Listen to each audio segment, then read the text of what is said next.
Hello and good evening. Welcome back. Are you ready to start up the weekend? Cause I am. Oh my god, we got Friday today and it's good to be Friday. And we got Saturday and of course tomorrow we're gonna have the CWC game and maybe a surprise. Maybe a surprise we're gonna see tomorrow. Also on Sunday we're gonna need to check out if there will be any games. Oh, looking at the game today, we do have battery of full charge builders going against Brainrot, and I gotta say the batteries over here today are looking for a win. We're gonna need to see if the Brainrot, I think it's a newly formed team, will manage to trade the punches. And we do have the pick and ban phase started up, and as usual on the CPL Premier League, we do have the map phase chosen first. The map is chosen first, as you can see it right now on the screen. We do have on the left side battery of full charge builders. On the right side, we do have the Brainrot team. The small soldiers, good evening, sir, and welcome. I do want to say hello to everybody here. Let me put up the chats. Good evening, good evening. On YouTube, Blackwind, hello there, sir, and hello. Good evening, sir. Blaze Cat Games, also good evening, sir, and welcome. Pelikanav, good evening, sir, and welcome.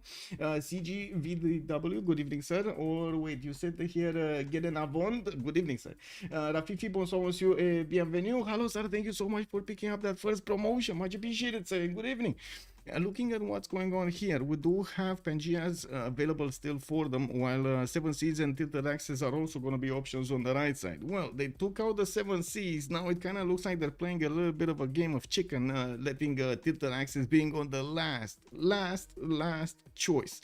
It's going to be a choice between us, I guess, a normal map, Pangea Standard Ridges, one of the most played maps when it comes down to the FFAs, and most of the time I would say actually in the teamers as well. Well, probably lately we've seen other maps as well as BBM did actually start to work a lot better. We do have Tilted Axis or Standard Ridges. What is it gonna be? Tilted Axis or Standard Ridges?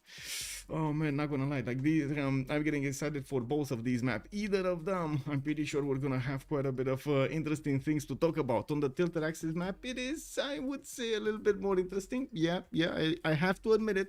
We do have them with the naval attacks going against each other, and well, yeah, we're gonna need to see who's gonna get that big navy and go take down his opponent. And we do have the Tilted Axe being chosen. Yes. Is continents too unbalanced? Never seen it as an option. Yes, Blitzcat Games, I am only gonna say one thing about continents. You're either gonna spawn on the winning continent or the losing continent. That's basically how it works on continents. That's unfortunate, but it is how it is. And Satsu, bonsoir, monsieur, bienvenue. Let me put up on the screen over here also the map choice of the boys today. We do have Tilted Axis being chosen as the map to be played out. And I do want to point out also who are the players. Oh, we don't actually have them here. Give me a second. Do I have them here? Yes, we do. I'm not sure. Oh, there's 6 in the chat right now. Escaper with Be Abuser, Detective Babylegs, Jellyfish, Marco, and Coolwip are all over there brainstorming what they need to pick and ban. On the other side, we got full charge builders with Kuiliasik, Atomation, Forking Knight, hoTsauce, and Linda pulling together all of their brain resources over there so they can get the pick and ban phase going. Let's actually see what's going on. We do have the 4 picks that need to be chosen from each side. On the left side, looks like Coupe is going to be the next one for battery full charge builders to be taken out, and Indonesia. On the right side, Konge, not going to make it in. I mean, I wouldn't have seen that coming, did you? We do have also Spain on the right side being taken out first, and yeah, it's kind of weird that they're banning out Spain, but they're not banning out Tokugawa after yesterday. But I do have to point out Spain is an extremely good naval civilization, and since this map, Tilted Axis, is a map that will have a lot of naval interaction between the players, they need to do it. And wait, and Sasu already calling them out. Play Catherine. Oh yeah, I can see that one coming. I've started a solo continents game on a standard map size. It's just me or one other civ on my continent, starting continent. Oh, so there we go. You got on the winning continent, basically, Pelikanav. There we go. Start a few maps and you're gonna see how bad it feels when you're on the losing continent, when everybody's trying to stay over over there with 3 cities, 4 cities sharing the same cocoa tile. You know, like that's quite unfortunate on the continent's map. Let's actually take a look here. Portugal is going to be taken out next on battery of full charge builders. Right side, we do have Japan also not being allowed in, and Australia. Australia definitely makes sense. Such a big power spike in this version, in the 580. I understand in the 590 they did take out that extra production that it had on the patches, which was a very good tempo enhancer. Now we're going to need to see if they're gonna make any kind of changes, any other changes to Australia in the next patch. We do have also Japan being taken out as the Hojo Tokugawa persona, definitely makes sense. Or Brazil is being considered by battery of full charge builders to be taken out. They do still have quite a bit of time to go through these choices. Also, good evening, Lancer. Hello there, sir, and welcome. No problem, no problem. We're starting early. I believe we're early. You're not late. We are early. We did start off at what, 1630 GMT. That's quite early versus what, 2 hours earlier than the normal games that we start off at 1830 GMT. Ooh, whoa, they actually timed it out, and it looks like it's gonna be Theodora. Interesting. Theodora gonna be taken out by battery of full charge builders as the last band. This is the last band before the pick and ban phase, the picks phase. So we're gonna have 4 choices for them to go for soon enough. After this last one is gonna be done, Brainrot team will need to choose something, and we're gonna need to see what do they choose. I gotta say there still are a lot of civilizations very good on the seas that can be played. We're gonna need to wait to see if they're gonna take more of them out, or they're gonna do something else. Norway and Phoenicia still here, and Pedro, yeah, they have a lot of them. Not 232 like CWC. No, this is 4-3. So map choice first, and then 4 picks and bands on each. 4 bands, 4 picks, then another 3 bands, and another 4 picks, basically. Brazil on the right side, Brainrot team got taken out, and immediately Konge is gonna be picked. Wait, they didn't pick Konge? Wait, what? Weren't they? I'm pretty sure I mentioned it once. Konge was appearing instead of Australia, and they didn't lock it in. They changed their choice. Whoa, my god, this is gonna be massive. I cannot how to say, understate or underscore, I believe it is, how powerful those long ships are. I cannot wow, unbelievable. We're going to need to see. It's been a while, I gotta say. It's been a long time since we've actually seen Konge trading those boats with his opponent over there. We're going to need to see him using the deep sea ability, and of course trying to actually wait, I'm not sure if they're going to be Victor third, but it might be. We've seen actually Malm doing quite a few times in the Civ6 squadron, so I'm pretty sure we might actually see it today also. On the other side, we do immediately have a counter attack against Konge over here. Phoenicia with Age of Steam Victoria will be, Age of Empire Victoria will be picked up, so they can actually counter Konge. There of course still are civilizations for the naval side that can be used against these, and we're going to need to take a look at what is gonna be the second choice of a battery full charge builder. The fact that they did manage to get Konge does put them, I would say, ahead in this matchup right now, in this pick and ban phase. We definitely need to see the map. We need to see more details about how the game can evolve, what are their options. They do of course will benefit from remap tokens, which is also going to be an important part of them choosing the right map.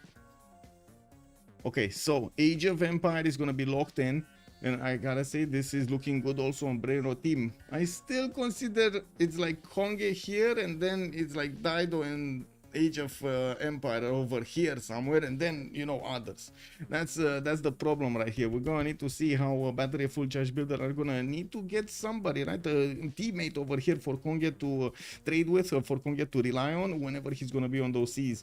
No Konge, they didn't ban Konge. I mean, I don't know, they didn't do it. Paul, good enough in my head. I think getting Dido for Norway is totally reasonable. Paul is calling. Okay, let's see if that's actually gonna be the change over here, if that's actually gonna be the trade, not the change over here. England rarely gets banned because there's more broken civs. Yes, no England ban feels weird. On this map, it kind of does. I'm actually quite a bit surprised they banned Brazil. And Hungary is going to be picked up by battery of full charge builder. So they're not actually going to pick up a naval civilization, a coastal civ here.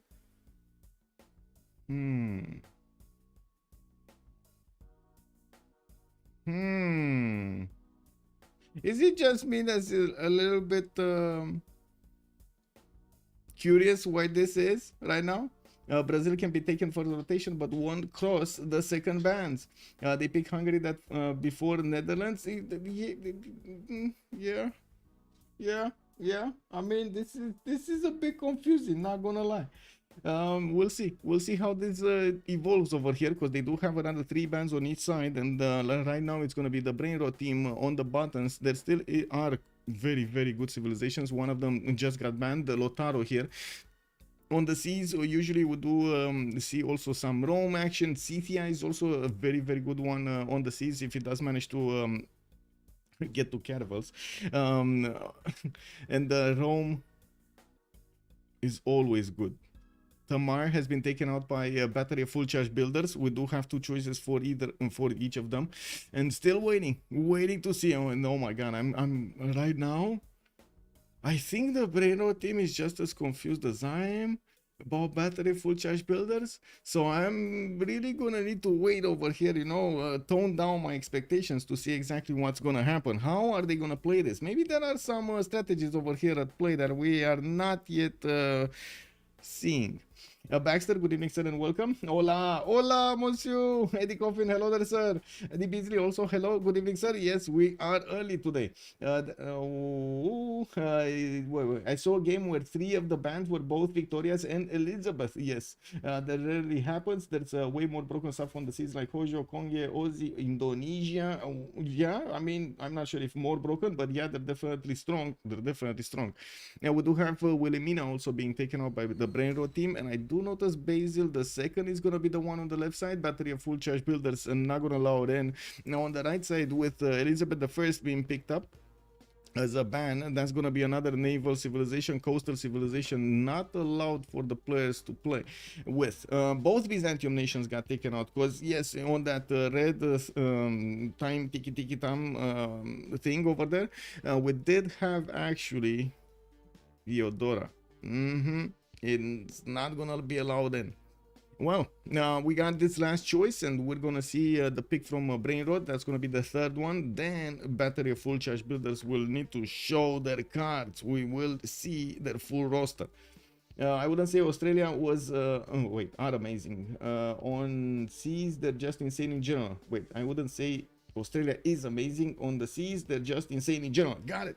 Oh, hello there, by the way, Shazak, good evening, sir. Also, Mardonior, good evening, sir. Cynthia is still open. Exactly, Cynthia is still open. Oh, no, not anymore. Me and my big mouth, man. Me and my big mouth mentioning over here, Cynthia. Looks like it's not gonna get in. What's going on?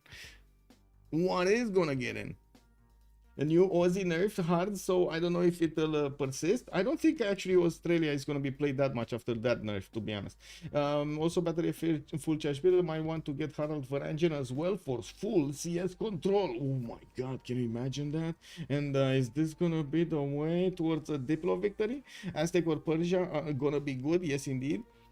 Aztec is kind of inconsistent though on this map. Yes, you can get it to +5, maybe +6 minutes relatively easily for that extra combat strength.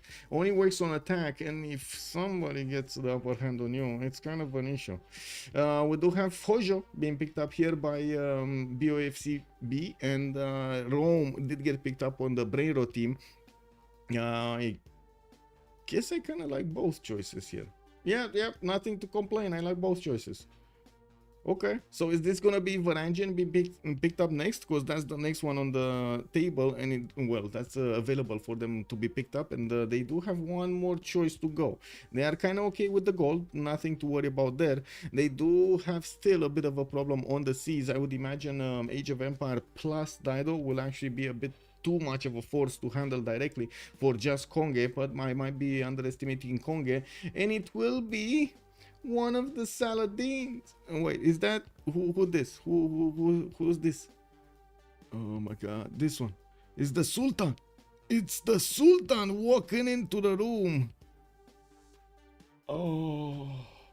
Toku is the greatest of all time. Yes, almost won a 4 versus 1 yesterday. What do you mean almost? He did win 4 versus 1 yesterday. What Saladin? This is Sultan. The Sultan Saladin shows up in the game here. Okay, so we're gonna need to see the players starting to get into their correct slots. This is an interesting draft, I gotta say. We got Macedon also being picked up by a Brainrot team on the right side. Wow. I mean, okay. We've seen it last time played by Daniel. He definitely got a lot of science with it. Not complaining anytime soon about that. Yeah. Yeah. The Daniel strategies are coming in.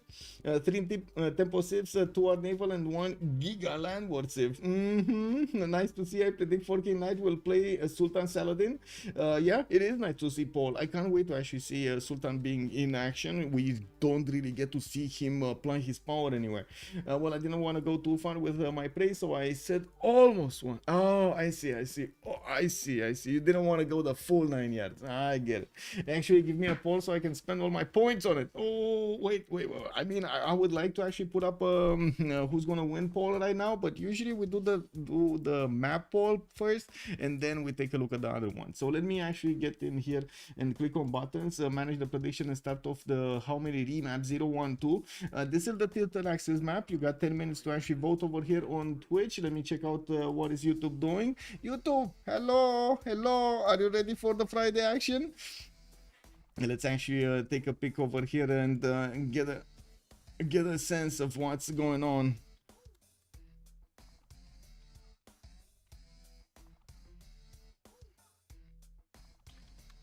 I'm gonna start doing the tests on the polls, the testing polls also on YouTube.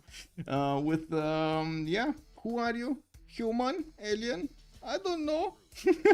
It is what it is. I wish I played. Kokusu, hello there, sir, and welcome. Why didn't you play? Why did you play? Sultan's 100% flanking is kind of underrated. I remember it being first played out when it got implemented, and it was very strong on the seas, extremely strong. I haven't really seen it win games though. Like, it was a period back then, and then it kind of disappeared from the scene completely. We had a few weeks of Sultan, and that's it. Okay, so I do see the players are starting to get all in over here, and looks like we do just need to wait for them to get into the correct slots, and also, well, start to choose their civilizations. Looks like Escaper really wants Dido. Sultan is good, but all the Arabians are just expensive. That is so true. Viselectra, good evening, sir. Also, you let the novices play? Wow, bro, wow. I think the way to phrase that is you kind of trust them to get this win, you know? You trust them, come on, so admit it, you trust them to get the win, that's why you let them. Caesar is the go-to Rome now. Not gonna lie, we've seen a lot of Caesar doing very, very well. I'm not sure if it's still better than Rome, than Trajan though. I would actually say they're kind of different attitudes, right? We do have Caesar a lot more aggressive with the free units. Agreeing allocation to spawns, there are no bad spawns, just expensive ones, and same goes for the civs. Yep. Okay. Looks like they're adding another spectator slot over here, so we get the teams in order. We also need to see them switch a little bit the slots. I do see that right now they're not in their proper slots, so it's all jumbled up over here. We don't know who is who and what is he doing there, and we're just gonna need to wait for it to happen. Give them a few minutes here. Let me get a glass of water. This is 40 degrees, man.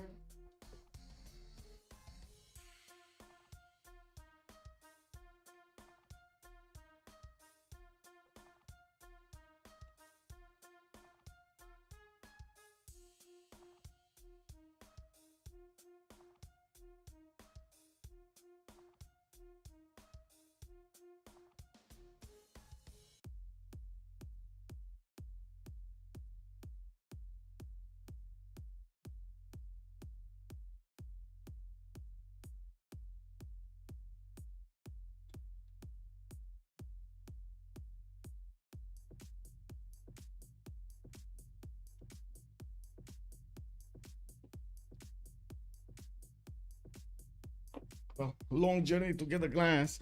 I will tell them not to remap and I make bank. I see. Influencing the prediction votes. No. Kokusu betting all his points on the other team. Well, hopefully we're gonna get over here. Oh, I think I can swap. Right? I can do this. Yeah. There we go. There we go.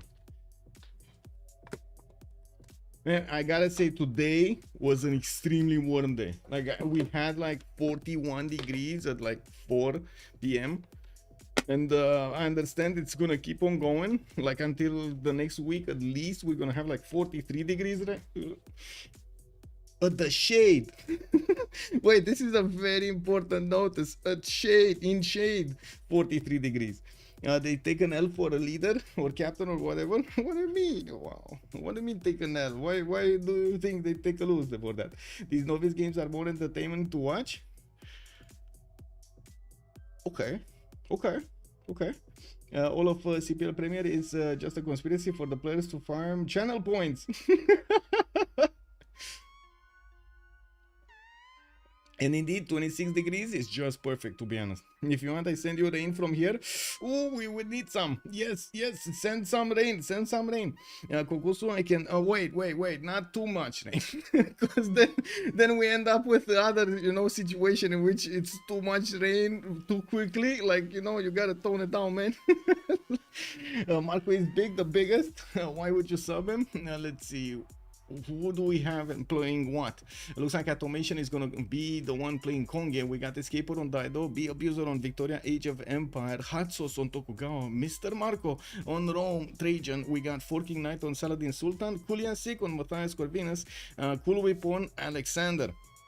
And let me actually take a look if we do have any 0 MSers. I believe I saw them going in and out quite a few times, so I think everything should be fine. It shouldn't be a problem. Let me also click off the screen here so we don't have any popping messages. And then I do need to click on this. And oh, sound settings. There we go. I need to actually click on a sound setting. There we go. He goes by the name of Giga Chan. Yeah, yeah. 89 Fahrenheit after a small rain shower. Isn't that actually, that's cooler, right? Also, Rafifi, you're saying 17 degrees here? Wait, you're in France and you got 17 degrees? Where? Oh my god, isn't France not that far, how to say, not that cold? Especially in the summertime. Don't you guys have the same, like 35-40 degrees or something? Sacre bleu. Wait, also they believe these are novice, they just didn't quite make the cut for the CWC. That is true. He's a very handsome fella. The Giga Chat, yes. Uzi Mafioso, good evening, sir, and welcome. Who got banned? We did have quite a few bans. I'm not sure if I still have the window open though. Yes, I do still have the window open. So since we do have a few moments, I just want to double check. There we go. Coupe with Indonesia, with Portugal got banned. Also Theodora, Byzantium with Tamar. I do see Basil II got banned, Scythia got banned. On the right side we do have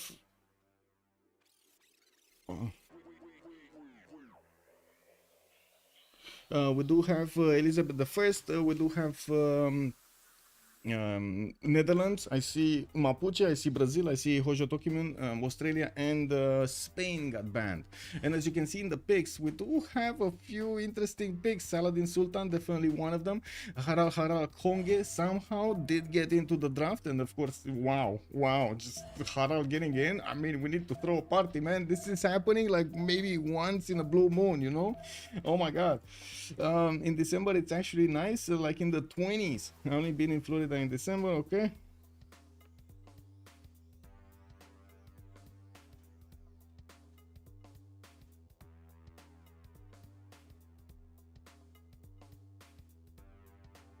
Oh, sorry, got spam message. Lol.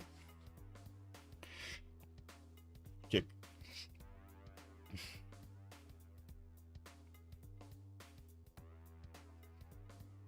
Oh, look at that, 2 continents. Is this gonna be one of those who's gonna be on the winning continent kind of things? Big moment, chat. This is it. You've been waiting for this. You got the power to choose where are we gonna watch, left or right. We are gonna take a look at Coolwip with his Macedonian start, or are we gonna take a look at Atomation with Konge? The Beasley called it out. He said left. That means we're gonna actually see Atomation with Konge spawn last. Okay. Oh my god, delaying. I see how it is. You wanna delay the big message until the end. I see how it is. We got a glimpse. I'm sorry, we got a glimpse. Yeah, it is what it is. I don't know, couldn't help it. It just popped into the screen. Give me a second. Where is Macedon? Where is he hiding? I see Hungary. Whoa. Okay, Dido. No, Macedon. No, this is Rome. This is England. This is Macedon. Okay. So he's gonna be to the south of Be Abuser over here. I do see Age of Empire is not gonna have to worry about Pella, and with MisterMarco to the right side, it looks like on the land he's gonna be covered. In the south, I do see Macedon is gonna be to the north of Hojo, and that's gonna be a problem. No, for Tokugawa, I mean, for Tokugawa, we're gonna need to take a look if Coolwip is gonna have his power on, so he can take out Tokugawa.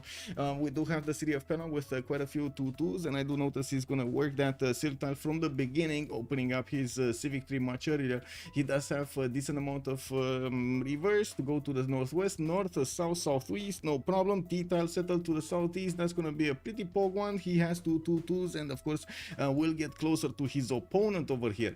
Another T-tile settle. Wait a second, 2 T-tile settles for him. Yeah. We do have to take a look at Trajan also. MisterMarco looks like Rome is gonna get his Pashers. He does have his 3-1 further to the north that he's gonna need to buy, and then Uluru settled to the northwest. That's not gonna be that good, but he could definitely settle the J-tile and get some of these tiles at some point. Oh my god, that's just not good, is it? That's just not good. I'm sorry, I'm looking at this and this is just not good, unless you just want to settle the desert or something on one of these tiles, which I don't think they will. Anyway, and we do have him with much better settles to the southwest. This rice settle here for the extra food, and of course he will also have Matterhorn to get some bonuses from. I think we know where the second city should go, right? It's not Uluru. It's just a hint. And we got Be Abuser also on the west side. London is gonna get his green continent, and I do see another continent here to the southwest where he's also gonna have the ability to get on Ainfaya Yokul. And I'm sorry I cannot pronounce that. I'm sorry. I think I read it 1,000 times. I have no idea how to pronounce it to remember it. Or it's like Jokul or something. Ainfaya Jokul. We do have Builder coming up in 5 turns, and I do see he's gonna get his 2-2s around. He does have 2 Reef Fish, one of them very expensive. Good coast to settle, at least 2 cities to the north, and I see at least 2 cities to the southwest. Has one of these one-tile lakes for some harbor expansions there. I wouldn't really hold my breath for it. But again, this is a good coast, like 7 8 cities on this coast would be nice. With Rapa Nui possible to be taken down to the north. That's not gonna be a good city, but still, that's an extra harbor for the freeing golden age. Looking at Dido on the west side, looks like he's gonna be the 4th one from the Brainrot, and this is a bit of an issue. Escaper is gonna be escaping his team into the grasp of his opponents. Whoa, yeah, I said it. He's gonna need to handle Buddha over here. The Hungarians from the southwest might not like that Phoenicia is here on their own continent. Can you imagine the disrespect over here? He's on their own continent. Unbelievable. Escaper is gonna need to go and settle these cities to the north and to the southeast, and I'm pretty sure he's gonna need to somehow find a solution to fend off attacks here by his southwestern ally. Well, opponent, sorry. Could get Cinguetti quite easily. Will probably discover hoTsauce to the northeast, which is kind of how do you call it, pocket CS. It's not really easy to discover, and I don't see anybody on these seas other than them that will have access to it. So if they don't actually reveal it by ASUS, they might not even know, their opponents might not even know. We do have also Kuiliasik to take a look at. Kuiliasik Buddha does have Scouting 3 coming out in 3. I do see a good city to the northwest, not bad actually. Pearl of the Danube bonuses, another city to the oh my god. Okay, so see, nice actually, quite a few very nice cities with a nice riverbend, so he can get so many bonuses.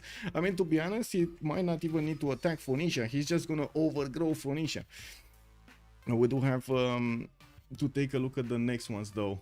Forking Knight, Saladin, south, okay, free sim Saladin, but he kind of gave up on the seas. He doesn't look like, first of all, he does have a coastal city, and second of all, he might not be probably interested in settling the seas, is he? We do have him with some 3-2 bananas in the capital. I do see also tobaccos in the north, a good second settle over there in between the tobaccos, with another city to the west side benefiting from not only bananas but quite a few 2-2s. And looking at all of this territory, this is pretty good. Again, we were talking about the flanking bonus when we saw Saladin being picked up. Is this gonna be Saladin putting a harbor 3 tiles out and then putting cities, the next cities on the coast, so he could actually get some production towards boats and get to contest the seas? Because right now there is nobody contesting the seas. Or is it? We do have here Norway in a corner. Oh my god, he doesn't have target. He actually doesn't have target. Like, what is he gonna attack? Rome on land? Okay, let's go back to Tokugawa. Tokyo. Okay. Now we're getting to the ones contesting the seas. hoTsauce here with the scout, getting another one in 2. He's gonna need to fend off attacks from Macedon on land, and so will Mr. Bad Boy over here, Nidaros, Norway, right? If they don't see him, oh my god, they're not gonna see him. Chat, is this gonna be Tokugawa with no idea that Macedon is next to him, and Norway will have no idea that Macedon is next to him? I mean, I remember when Falcon did those tier lists, and he was putting, like, you know, this guy is very strong, but he's very weak at Macedon, against Macedon. This Macedon just kills them. And this is still true. Macedon, a lot of the times at the beginning of the game, has an extreme power spike. Not to mention he keeps on going. Like, he's rewarded so much for just building units and sending them against his opponents. And nobody puts Norway in a corner. Yeah, it's Nalas Loader Service. Thank you so much for the follow. It's Atomation, CWC champion. He gonna be alright. Toku not free sim equals GG. Battlecruiser, hello there, sir, and welcome. It might be. He can berserker onto Rome, yeah, which might be effective. Well, let's actually take a look. Coastal rate plus berserkers on Rome while fending off attacks from Macedon. I don't know, man. He's gonna need a few more hands. Old Triangle, good evening, sir, and welcome. Rupert Fred, also good evening, sir. Cassandra Payne, hello there, ma'am, and welcome. Winnipeg is definitely freezing. Oh my god, is it that cold? Okay, is it that cold over there? Oh, I gotta admit, I don't like too much heat, but I really don't like too much cold either. So, like, it needs to be somewhere in between, right? Somewhere in between, 24, 25 degrees maybe. That's just perfect. Other than that, He looks on beat. Thank you so much for the gift. Much appreciated, sir. Thank you. How are you doing, sir?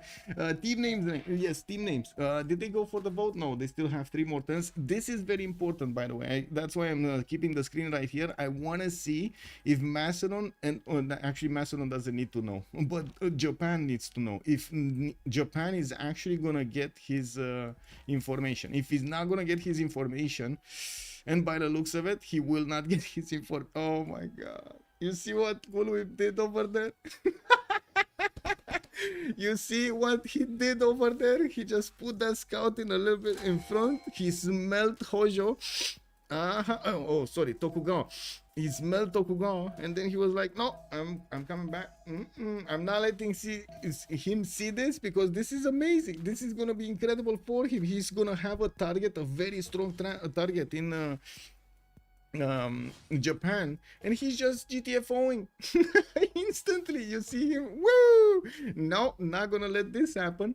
Let's actually see if he's gonna be discovered by Norway. We still have another turn of movement, and since Norway kind of got stuck in a mountain, I don't know what he did over there, but he really got stuck. Could have been the cattle's the cows actually driving the warrior into the mountain here. Yeah, I think it's because of the cattle over there. Yeah, have you seen those beasts, man? Macedon even has two expands, two T expands. Yes, that is huge. Yes, I agree. This is gonna be amazing for him. And so many chops also. Okay, this is turn 10. Atomation just moved one. They're not gonna see each other. They're not gonna see each other. You see this vision and you see this vision. They're just not seeing each other. They do not know. He does not know about borders. He does not know about anything. So right now it looks like battery full charge builders might consider they are all alone over here, but unbeknownst to them there is a wild Coolwip in between them, and they are kind of stuck with him if they pick this map. This map is a disaster. Michael, hello there, sir. Good evening. Yep. Okay, let's get the team labels going. On the left side, I believe we do have Brainrot, if I'm not mistaken. Yes, Brainrot. And on the right side, we do have BOFCB. OFCB. There we go. Battery of full charge builders. There we go. Just putting them in line, and I do hope you guys are gonna tell me if they're not. Brian, not Brian. Hello there, sir, and welcome. He probably knows though with loyalty. I don't. Did they meet each other, or did anybody meet anybody else? They didn't meet. Oh my god.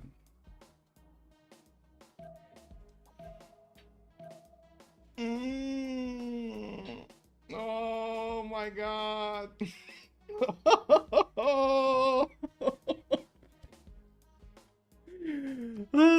I mean, okay. I guess, you know, we need to get back our composure over here, first of all, but I gotta say, this is gonna be amazing. Like, we're gonna see a lot of action over here on the right side, I'm pretty sure. Norway, when they discover Macedon, oh man, I would really like to hear their comms, those few seconds, you know, those few seconds when somebody realizes Macedon is in between them.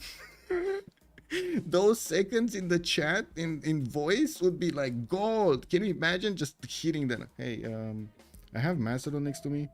Wait, if he's next to you, that means he's next to me. Oh, okay. What do we do? We go in Cameron's? Yeah, in Cameron's. I mean, yeah. What harbors? Yeah, okay.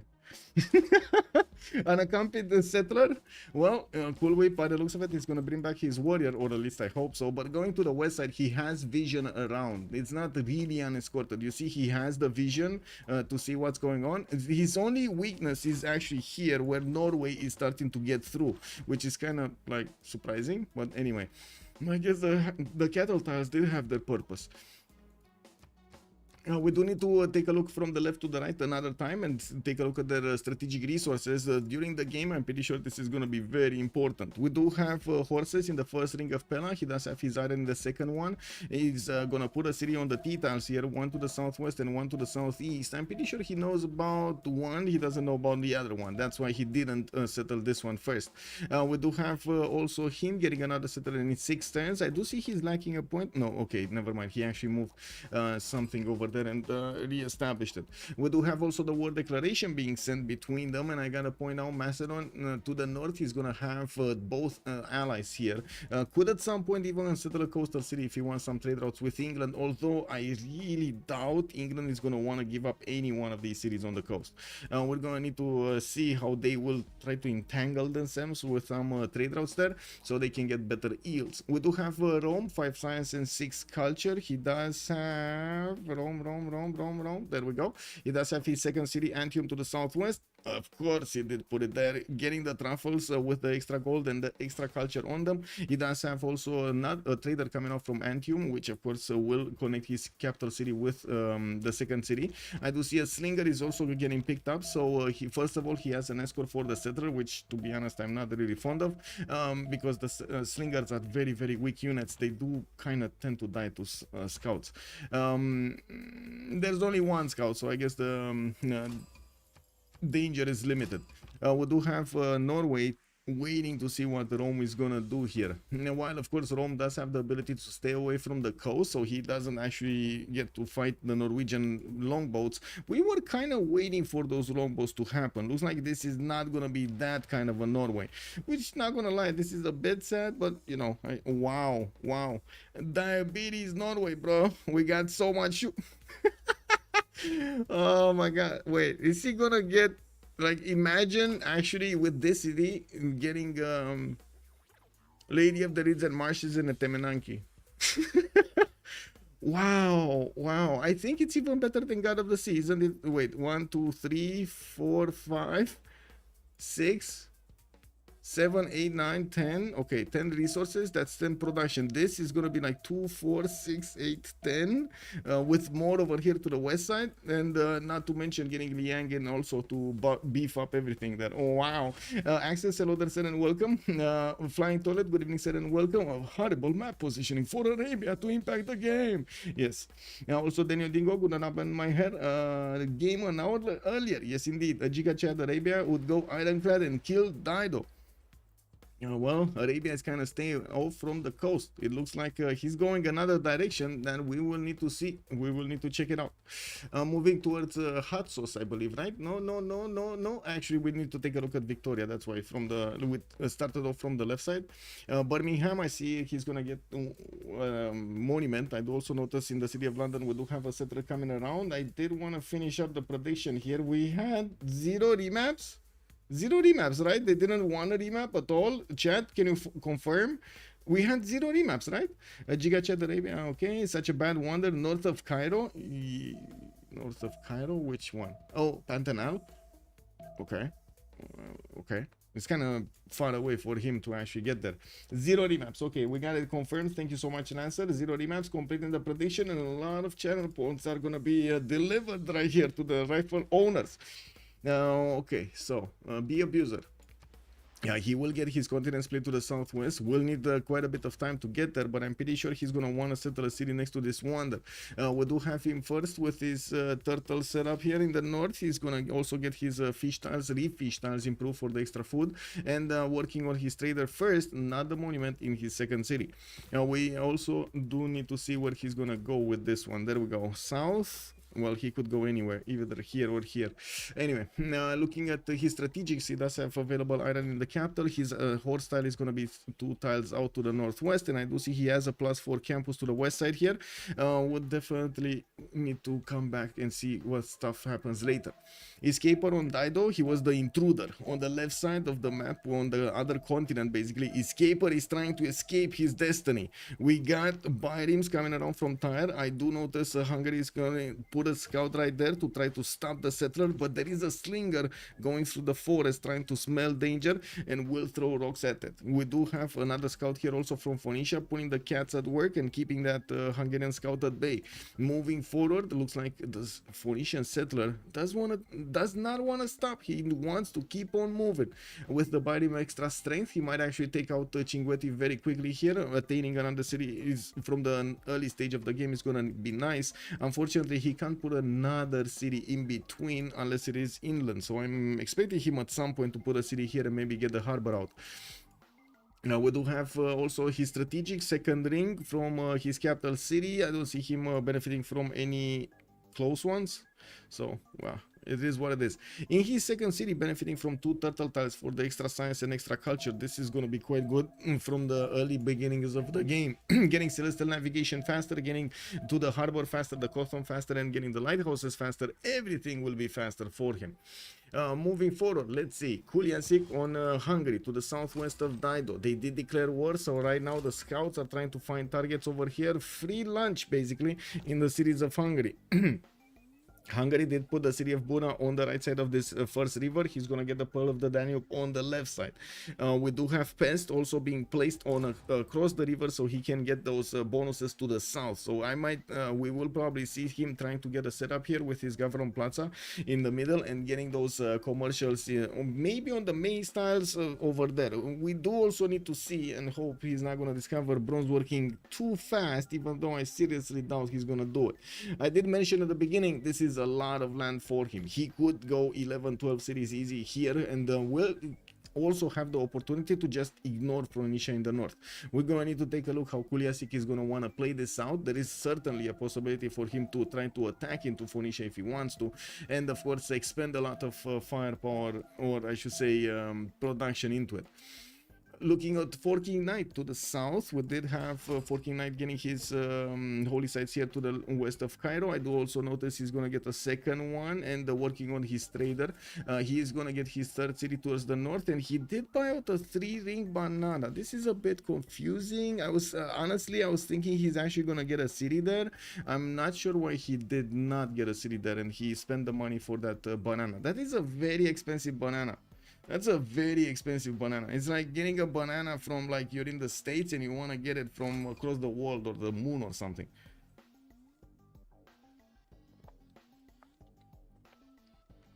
Dido looks dead. You think Dido looks dead?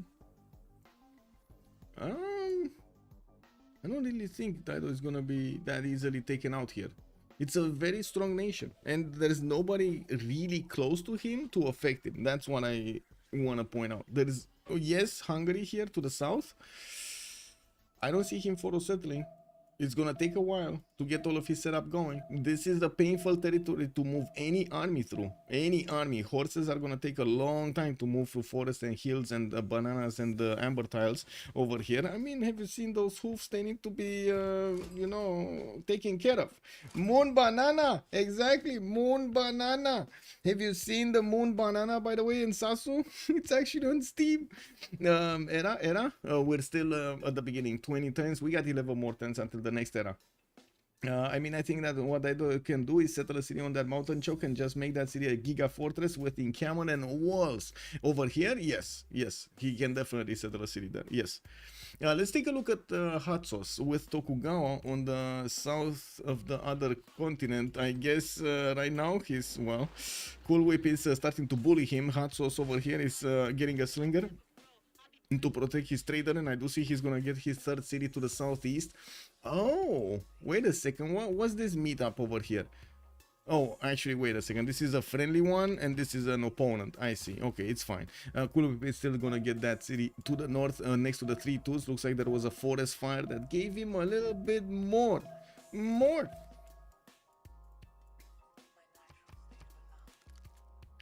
7 turns for a settler in Tokyo. Wow, that is some serious disrespect over here to get a third city in the face of Macedon. Okay, I need chat, I need to poll you. I need to find the truth of this. Is getting a fourth settler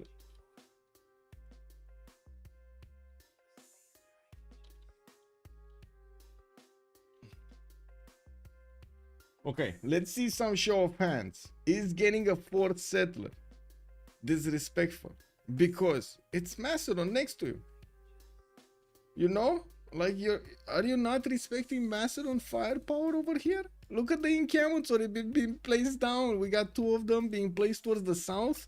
And it's not like he needs to cover a lot of land. This is like in arm's length, you know what I mean? Nay. Chat says nay. It is not disrespectful. Okay. So this is it. Fourth settler is ambitious, not disrespectful. Okay, so this is the way that hoTsauce is trying to get out of his situation of having to handle Macedon, and he's trying to get himself some extra production. It's sacrificing quite a few of his improvements here in the land. Not that he has that many, but anyway, so he can get the fourth city. Where he gonna settle that city? Below Osaka? That's another good question. Where is he? I guess so. I guess on the iron tile, right? There's not really that much that he could do to the west side. That's gonna just expose another city to Macedon. Oh well. Well, hoTsauce here is gonna get to benefit from his sword style in the second ring of Tokyo. I do see him placing down his harbors, and he did benefit from some extra science from the turtle tiles. I do see an iron tile here in the second ring of Tokyo to the northeast. We also had the Nagano being placed on the east on a cotton. That's a 213. Yeah, that is a cotton. And yes, he does have some turtles over there to improve, so he can benefit from them. Well, on Atomation, we do have City Patron Goddess being picked up, 1 turning harbors. curious. Of course, next to his holy sites, he's gonna get pretty strong ones, +6s. And I do notice he didn't yet put anything from Sarksport, not a holy site and not a harbor. I'm actually curious, is he gonna try to use the holy site in Nidaros for some extra bonuses here? I mean, we might see that happening, but I think he doesn't know where to place, or he doesn't want to kill one of his tiles for that. We're gonna need to see what is he getting. Pottery in 2 turns. Okay. Well, getting a builder from Stavager, he did get a +4 holy, +5 holy set because of the forest here over there. And with City Patron Goddess, he's getting 40% production towards the first district in his city. Well, looking at his strategics, he does have available horses in the north of Stavager, and I do notice iron is going to be just in the capital city of Nidaros here. Make him busy with the 4th city, and I'll take him in the counter-attack. Well, let's actually see if that's gonna happen, because, well, when Macedon's engines are gonna start up, he might not stop.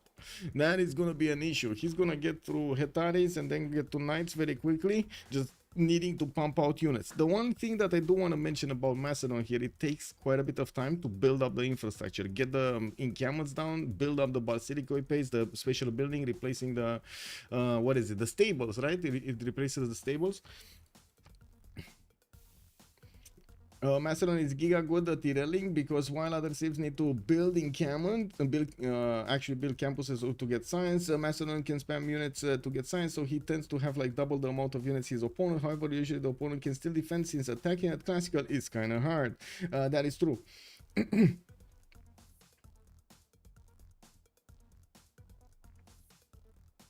Magnus also opener for Tokyo.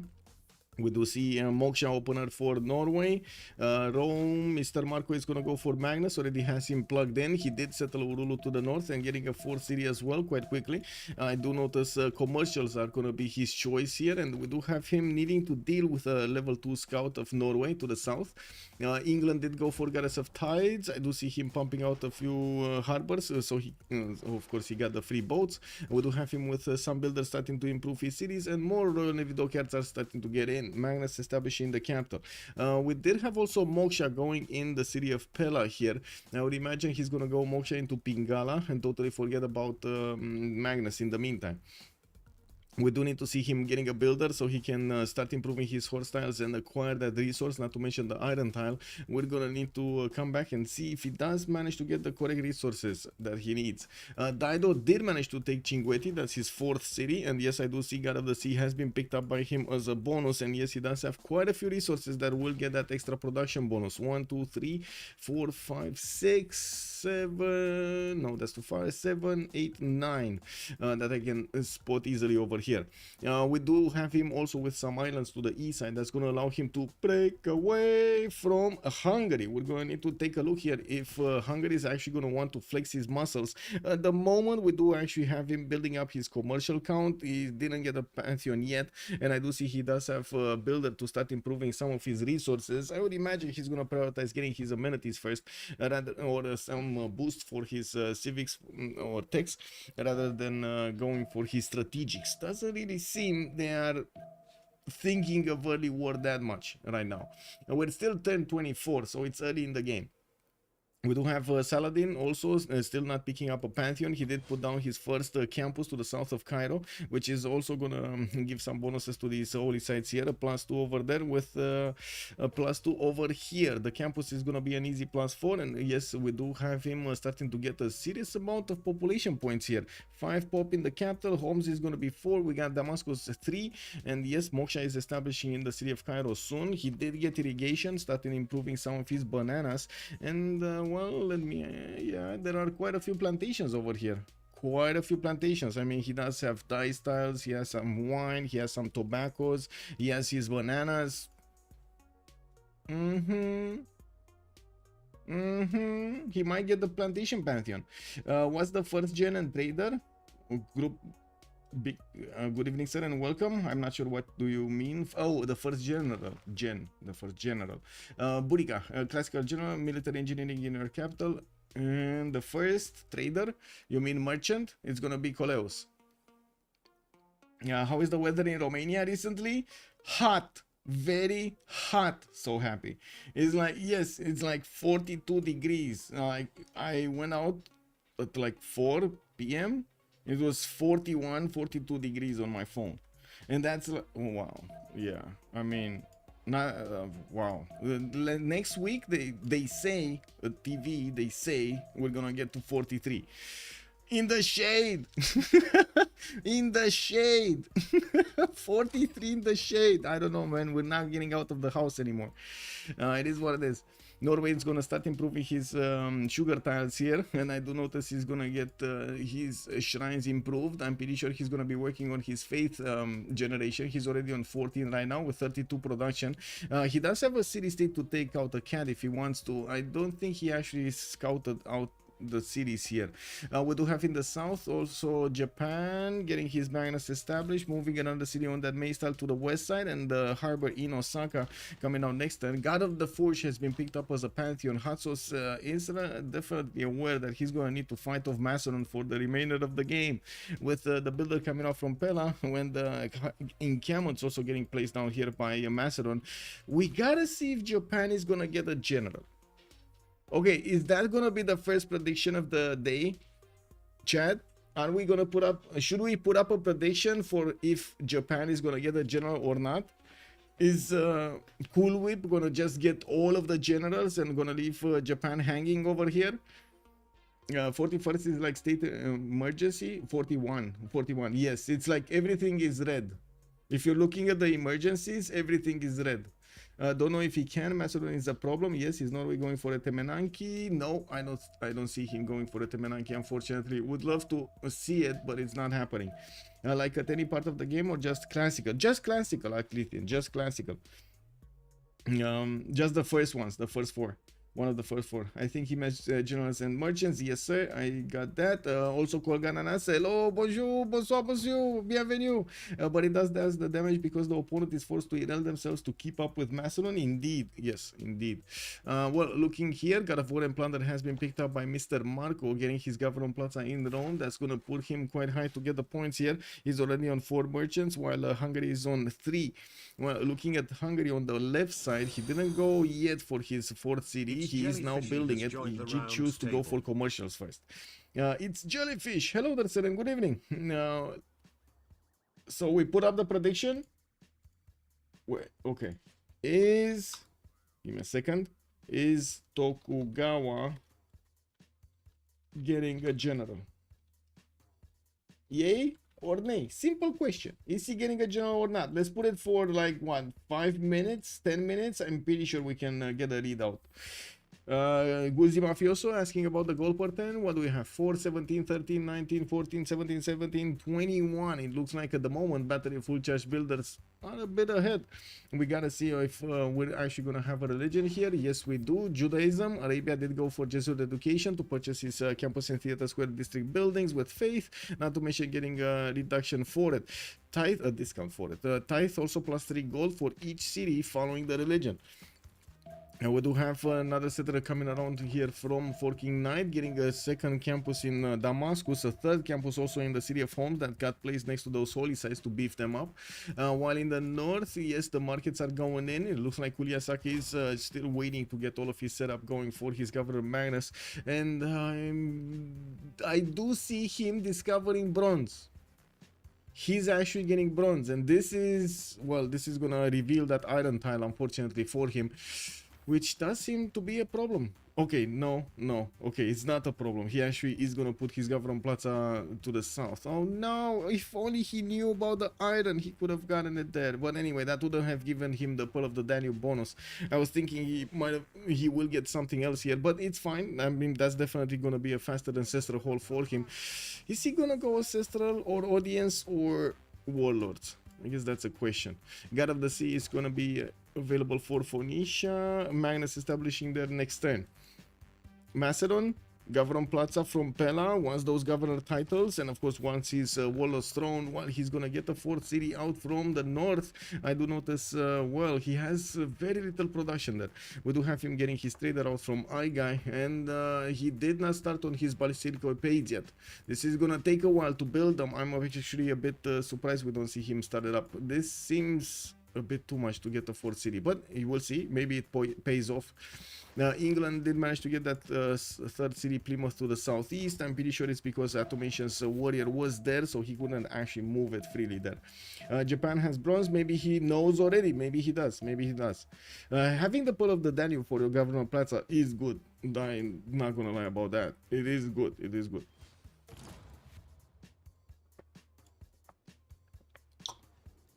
We got traders here from Salzburg, and yes, a fourth city coming out soon from Atomation. He did manage to get 25 faith a turn and will activate his religion soon. Looking at his 8 science and 6 culture right now, he's keeping his stats low. He does have a serious amount of population here, getting higher by the minute. And with no long ships at the moment, he doesn't have the ability to go against a cat, but well, he can always put that in. We got 2 more turns until the next era. We see all of the players did manage to get their golden age points, and well, looking at the city states for a few seconds, we got Yerevan and Jerusalem for the religious bonuses. I do see Granada, Akkad, and Valletta will be the ones for military bonuses. Rapa Nui, Caguana, and Vilnius will be providing some culture. Hattusa for the science, and Hattusa, the only one for science, is going to be available for Dido. And I did mention we might actually see this as a pocket CS. This is going to be a problem for them. Singapore is going to be the only one for industry, and Hunza is going to give them some trade benefits. Hunza is here, Macedon, and I'm pretty sure Tokugawa did see it, so not a problem. We do have Government Plaza also coming around from Japan. Wait a second, that means he would need the 7th population in Tokyo to place a encampment down. Wow, that's just like totally not kidding that he has Macedon to the north. Okay. Well, I do see the traders starting to connect his cities, and with the new lighthouses, he's gonna get some more. He did improve quite a few of his coastal resources here. Unfortunately, not very good ones, like the 311 fish tiles, lacking that extra point of production. It's quite bad if you don't have a 1-3 to couple it for. Well, we'll see. We'll see how things evolve here.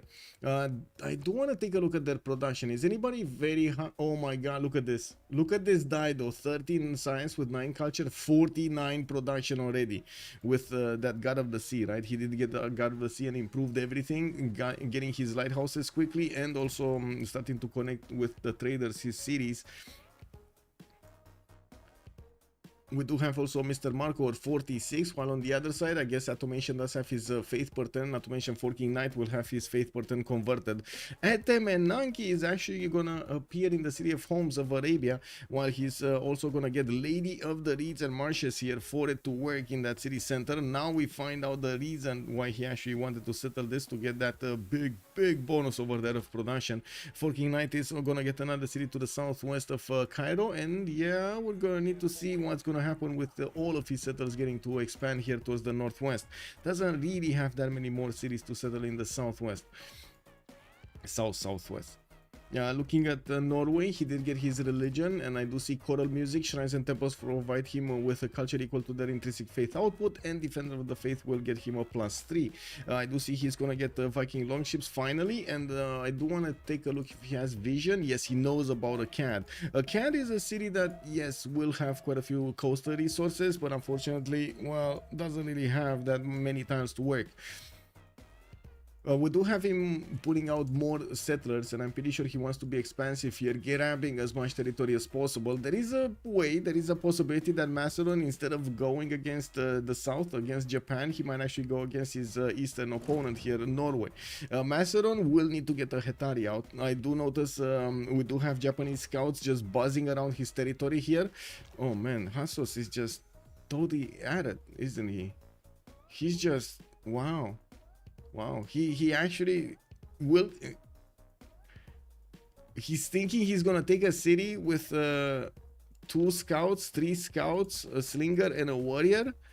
Okay. I do have to say how Macedon actually closed up his border here. It's extremely hard for a scout to actually pass through both of these encampments and get to the tiles, especially how he places his scouts between the rivers and the encampments.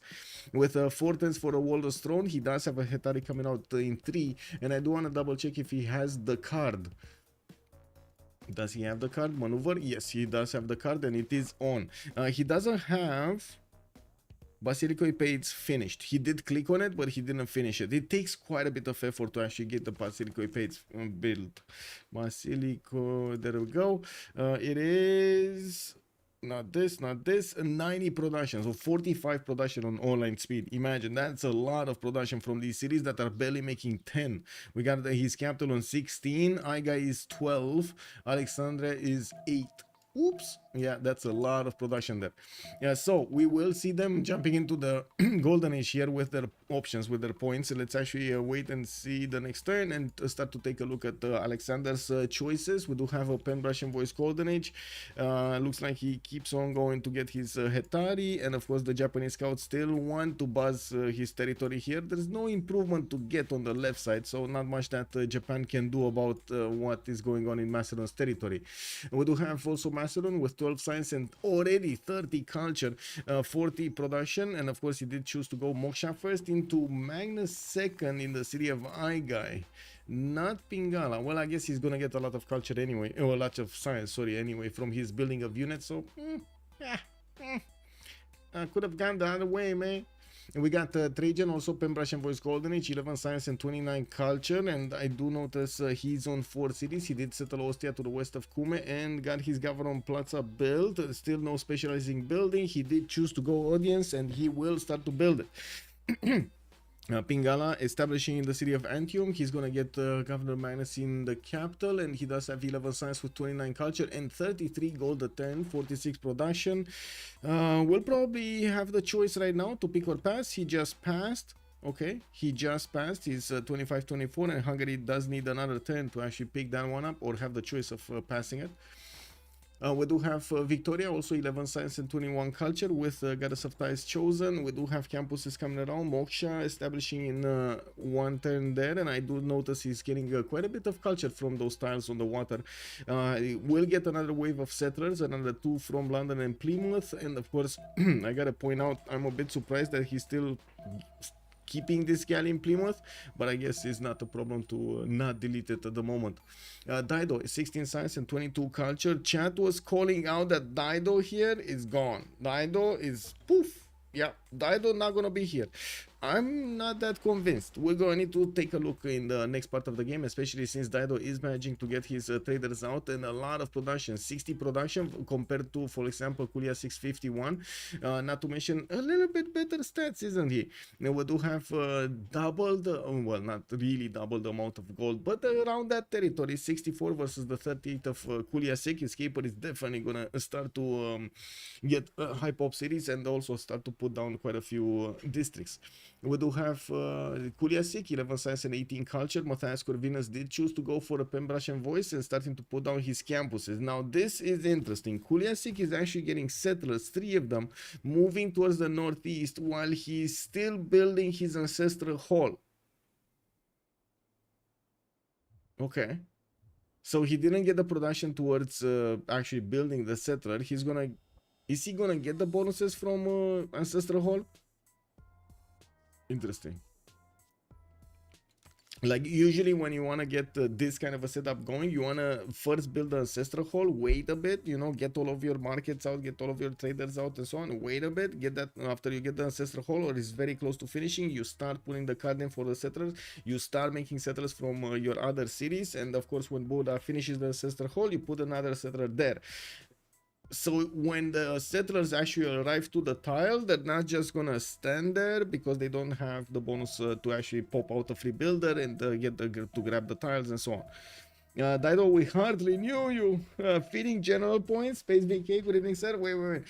Cool goes kill. What is happening there? Surely he's not gonna sit there and sim. Oh, Cooley. Well. I see he's simming, and I see this city. Oh my god, this city. Is this city. Is he gonna settle this city? Kuiliasik, are you just gonna give up on the ancestral hall bonus and settle that city? Because you're there, right? What are you gonna do? Not start building homes? Come on, you gotta get that home going. No, he's not moving. Anyway, we do have 14 Knight. He chopped it. Woo! Yeah. Very nice, very nice. I gotta say, very nice, very nice. We got Estergom here, getting that free builder, chop that ancestral hall. Like, there was nothing in the city of Buddha, and one of the horse styles did get improved also for a little bit more production. Instantly putting that settler in production. We do have more cities that need to be settled, and I do see him going, grabbing these styles towards Phoenicia. Phoenicia escaper is definitely going to need to think about his life options. We do have 4 King Knight, right? 21, 29, 4 turns away from Etemenaki in Homs. I do see he's going to get a granary in Damascus, and yes, builders coming along from Cairo. We do have a commercially 9-10 series from the city of Mecca, and grabbing quite a bit of production from that lady of the reeds and marshes. With Penbrush and Voice Golden, she's not going to get to use that 19 faith to buy any builders, but he is going to get to use it to buy libraries next. We do have hoTsauce, Penbrush and Voice Golden is 4 cities, getting his warriors out, and I do notice he's also going to get an encampment from Osaka. This is going to be slow, very slow to get that out. T. Beasley, thank you so much for the tier 1 gift. Much appreciated, sir. And then, good evening, sir, and welcome. Also, is he mafioso? He'll like it till 3 times to get there. Fog, yeah, I think he wants a pyramid now for the desert city. He wants a pyramid in Estergom. He cannot abstain from the cookie, right? He saw pyramids, big cookie, big cake over there. He can't just leave it be, you know. Anyway, coming to the east side, Macedon is going to get his 4th city soon, and I do see he got a general. I do see him also turning Basilica Points in his capital, while he's going to get a builder in Aigai. He might actually use that to chop. We do have one single general being picked up, and I do notice Macedon is already on 5 points, while Japan did plug in the card, so he gets 2 a turn. He will need probably at least one project here. I do have to say Macedon at the moment is not actually making projects. We did have him choosing to go for God of Open Sky, and I do notice he's getting quite a few culture points from these improvements. He still has more, like sheep tiles and cattle tiles are still going to give him the extra culture if he improves them. hoTsauce 18 science with 24. He does have 52 production. That is with 11 more than Coolwip. While I do notice he's gonna get the lighthouses and the harbors in his next cities. He's also building Wall of Throne in the capital for the extra production towards units and less cold maintenance. That's also perfect. We do have Atomation 10 science and 29 culture. Pen, brush, and voice not going for a monumentality, even though he did improve quite a few of these holy sites. Did choose to go for that choral music to get the culture from his shrines, and of course the upcoming stave churches that he's gonna build, replacement temples, while he did start to also build up his trader count. Is starting to expand to the west side here, not really going in the face of Rome. We will need to take a look if this upcoming settler from Stavager will start moving towards the north, especially since there is a Roman slinger there, so I would imagine not. Matt Beats, hello there, sir. Oh, Matt Beats, I sent you a message on Discord. When you have the chance, check it out, sir. Paul, hello there, sir. Oh, wait. He can also send Rome to Atomation. Rome to Atomation. Yes, I'm pretty sure MisterMarco can get to Atomation here. It is a matter of time, and we're going to need to see if MisterMarco is going to want to do anything. At the moment, Harald is not that strong. Harald does get stronger a little bit later in the game. It's also quite depending on what kind of setup he's gonna get. Some hectares to Automation, I meant. Yeah, I'm pretty sure he should do both. Like, I'm pretty sure he should harass both, right? We do have Macedon here with his hectares coming in. Coolwip will want to get in there, and I do want to see there is a possibility for him to farm some scouts for 3 points for generals and science. Pingala here coming out in 3 turns in that northwestern city, and of course the spamming of Basilico Pates is happening. He took off the card though. He dropped down to only 3 regional points a turn, and I don't see him making projects. Okay, so there is a significant chance that Japan is gonna manage to get his general here. Oh no, what's happening with the poll? Are we yay or nay? I see 20% said yes, 80% said no. Wow, okay. Well, we're gonna need to wait for this answer. Arca, did Macedon lose a settler? No, I'm pretty sure not. He has this settler that was getting built, and he's moving to the south. I think that's a Foro settler. Hungary levied Hansa units west of Macedon. These units, yes, yes, we're seeing them. He's moving. He's moving. And Coolwip still has Basilico Epades to be built. I think he actually didn't finish the one in Pella, did he? Or did he? He did. So he can now start pumping out Hetaris. He did also chop the one in Aigai, so it's fine. It's fine. It should be fine. With the Hetaris coming out, Kuiliasik Hungarian swordsmen are not going to be that strong. They're still good, not going to be that strong. And of course, Macedon does have a general, while Hungary is not going to have one. We do have Hungary also sending those settlers towards the northeast. He did manage to pump up his production count to 65 versus Escaper 70. He's quite close, not to mention also quite close in the science and in the culture. We do have commercial hubs coming out from all of the cities of Hungary, and he did finish his, of course, Governor Plaza specializing building of choice. Going for the south with other cities, while I do notice Arabia did start to hard build some of his libraries. Now we finally do see a Governor Plaza, since he did reach 7th population here in the city of Cairo. Gonna finish at Temenaki next turn. He does need a builder to start improving all of that territory with farms, so he gets all of the bonuses. I'm pretty sure he's aware of it. He just wants to get the Temenaki much faster and secure the bonus. There is also Pamukkale to the west side, which I'm pretty sure it's gonna be quite nice for Arabia to benefit from if you just get a city there. And that will happen. We do have also Jerusalem and another one, I believe, right, on this coast, Jerusalem and Yerevan on the west side, for both Norway and Saladin to get. Wow, this Roman slinger actually got onto the sugar tiles and lit it on fire. Wow, okay. Well, there is Pingala establishing there in Stavanger. I do notice MisterMarco did manage to establish his own Pingala in Antium and getting more settlers out actually quite quickly. We're gonna see Rome move from 4 cities, expand to 7 cities. He did start off on his Temple of Artemis, but he never finished it in the city of Rome. That's a 1, 2, 3, 4, 5 amenities Temple of Artemis just in the capital city, alongside the food and of course the housing. Musdrath, hello there, sir. And yes, it was quite an early stream, right? 2 hours earlier than usual, 1 hour and a half. Where is Rome expanding? That's a very good question. Looks like we got Rome going to the southeast of Antium with a non-freshwater city and another non-freshwater city to the west side.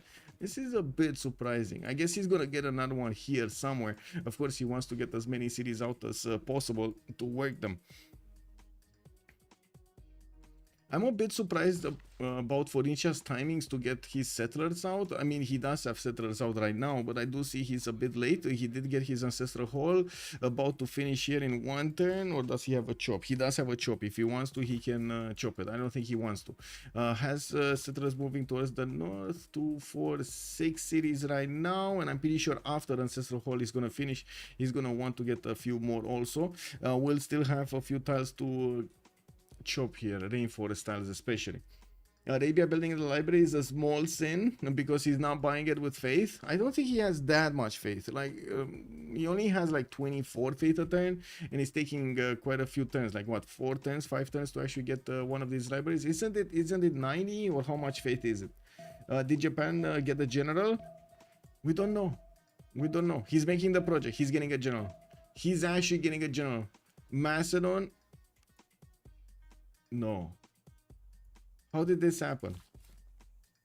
Wait, how did this happen? Okay. Wow. Did the scout just attack into a Hitan? Okay.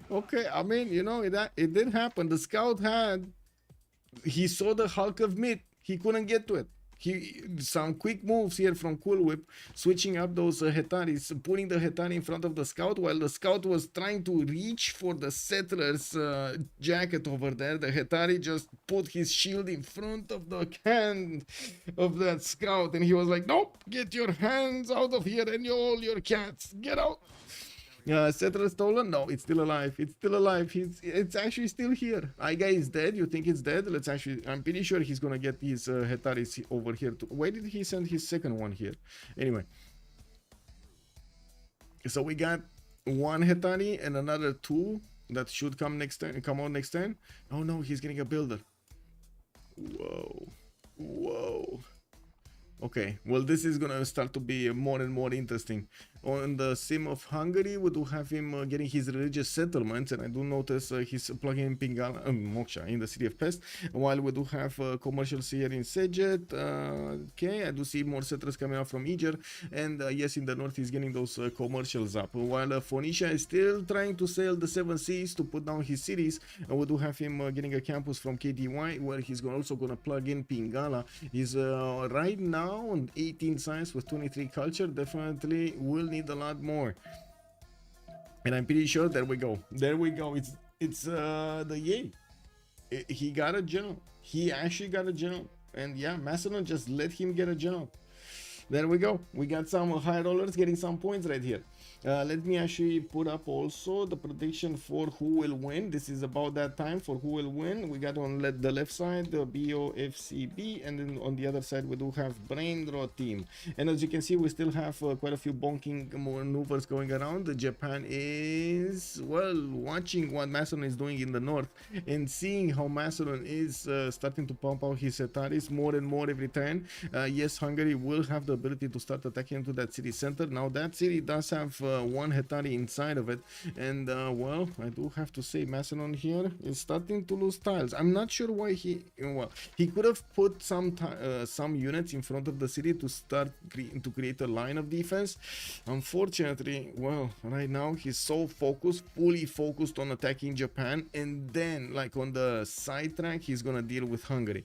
This might actually come back to haunt him. We do have the Hetaris not benefiting from a general. Those swordsmen of Hungary do have extra strength, and also they're faster than a normal swordsman. They do have an extra movement speed. It's not that good to leave those units just grabbing tiles next to the city center. These are expendable units, I gotta say. Most of the time, you're gonna see the players of Hungary, Varangian, or whoever's living units. They're not gonna care about these. They're just like, keep on attacking, bro. Keep doing it, bro. You're doing it. You know, when you see somebody chipping away at the metal wall and he's trying to make a hole and he can't, that's basically it. That's Hungary just throwing those units at the wall of the steel wall and not caring if they survive or not. I think he'll just chop walls with 10 health. That is gonna be a big deny. Hungary control units by sending ravens. Whoa. Not owls? They're not sending owls?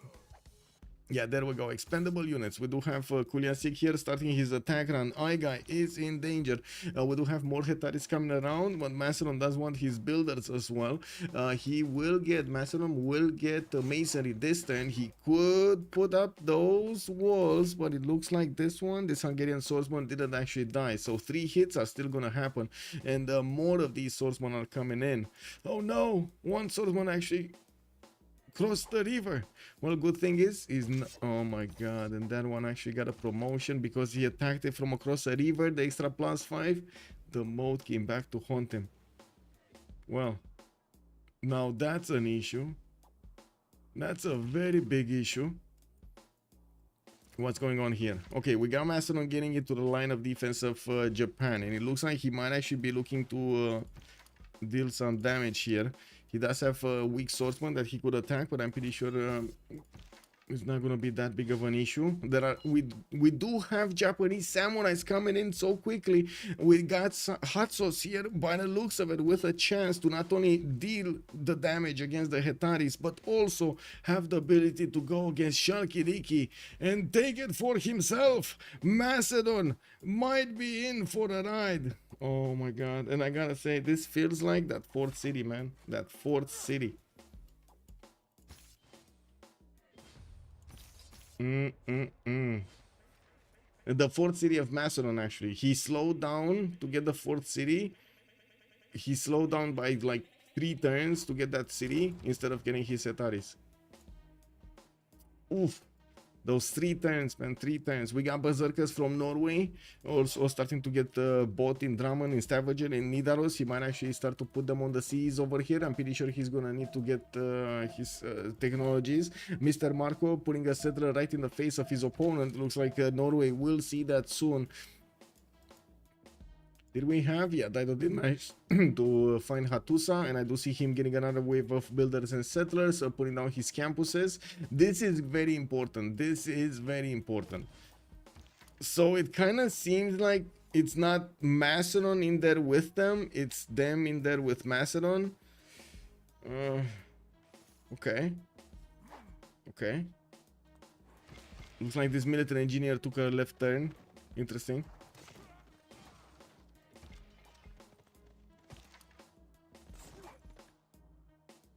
And another promotion. Wow. Well. That sounds like a... That looks like a problem. That looks like a big problem. Okay. A bigger and bigger problem. I'm telling you, Macedon is overrated. He's strong but very counterable. Alex getting pushed in classic arena should be a Civ sin. Yeah. But I gotta say, this might be a big brain move. Are we talking about a POG here? Are we actually talking about Hungary pulling off a POG? Or is it Japan pulling off a POG? Do we have any confirmations here in the chat?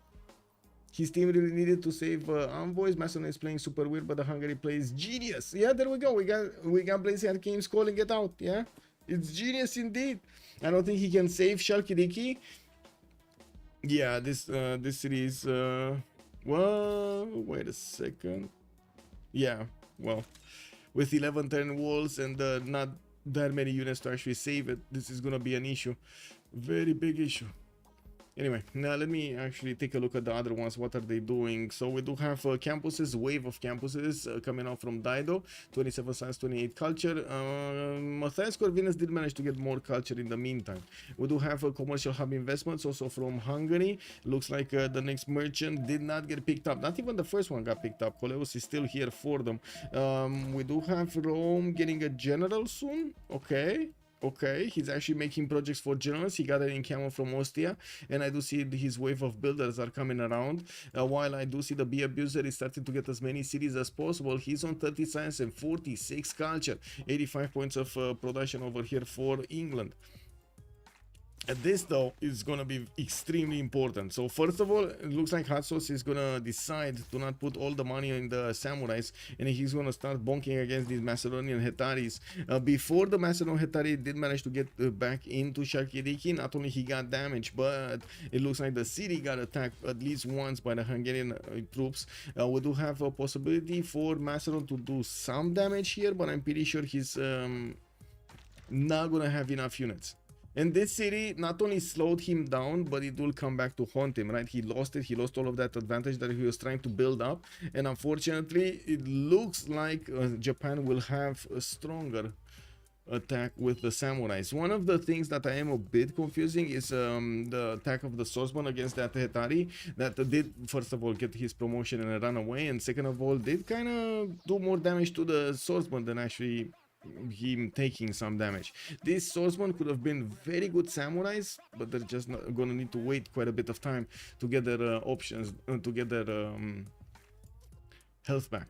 Etamenanki did finish in homes, and we can see all of these bluish tiles over here for the finds. And this is gonna be a lot more science in that city center with 1, 2, 3, 4, 5, 6 more, 7 more science points.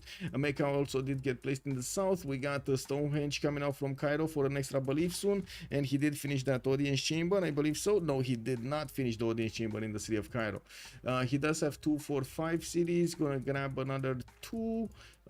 Okay, so 7 cities soon to be. Wave of builders, feudalism timing for Kuiliasik, getting another city to the east side of his capital. That makes total sense. 2, 4, 6, 8 cities at the moment. He's gonna get his 9th soon, and of course he will still have places to place cities to the west side, not to mention the ability to take Singapore if he wants to. Now we will need to take a look if he's going to want to take advantage from either his Black Army unique unit or go for his Hussar to try to attack into Phoenicia here. Okay, Shalkidiki, looks like those Etaris did manage to take out the swordsman from the north. One of them did almost die, is getting a promotion, but unfortunately the city got hit hard and that city is gone. Next turn, we do have Macedon with a promotion on the Hetari. Oh, instant buy with Valletta. Instant by Coolwip using Valletta over here. Bought the walls, but a bit too late. This is a bit too late. Okay, more Hetaris coming in over here. It looks like the Swordsborn are getting attacked. Okay, but not dying. Not dying quick enough.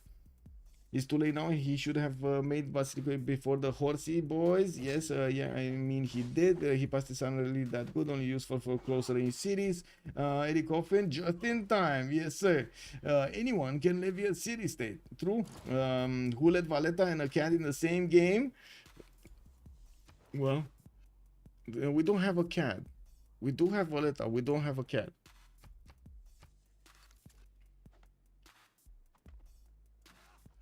Okay, encampments coming out from Norway. I do notice he's putting his berserkers towards the north, and we do have Rome making quite a few of these heavy chariots being sent towards the south by the looks of it. They're gonna be knights that will defend the city of Lugdunum. We do have also Temple of Artemis finishing up in Rome city in 3, and I do see a pyramid in Kume. Wait, we were talking about Estergom maybe getting a pyramid. It looks like Hungary did not choose to go for it. Colorless Philosophy, thank you so much for the raid. How are you doing, sir? Good evening, good evening. Let me get a shout out going over here. Wait a second. Can I? Okay, there we go. I can actually tab it because I was like, oh my god, there are so many letters in that name. So many letters, so many buttons to press. Good evening, sir. Frank Schneider, hello there, sir, and welcome. Also, Alaska Jack, hello there, sir, and good evening. Tiania, good evening, sir, and welcome. Is it a 2 versus 1 or a 3 versus 2? I think it's a 2 versus 2 over here. It's starting to shape up on the right side. We do have Macedon and Rome starting to attack into their opponents to the south, Norway and Japan. On the seas, it's basically a 1 versus 2 here. We got Phoenicia on the seas, on the western continent, and we do have Phoenicia. Well, actually, I would call this a 1-1, 1 versus 1, right? It's Hungary next to him, and it's Hungary that he's going to need to fight. Not really anybody else on the seas. Also, with much pleasure, sir. Archers are very toxic, I guess, versus melee. I always kill my legions. Yeah, they're very bad, man, very bad. Then a cat died next south of east of Norway. Yeah, a cat did die. A cat did die. Yeah, Norway got a cat. That's true. Plus plus. He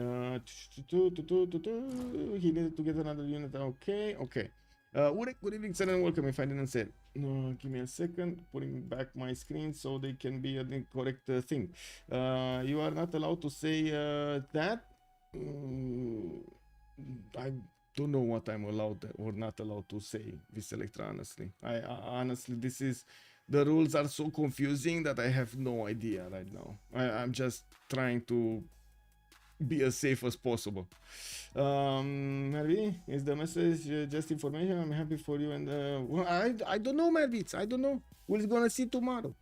But I gotta say, rules are extremely confusing right now.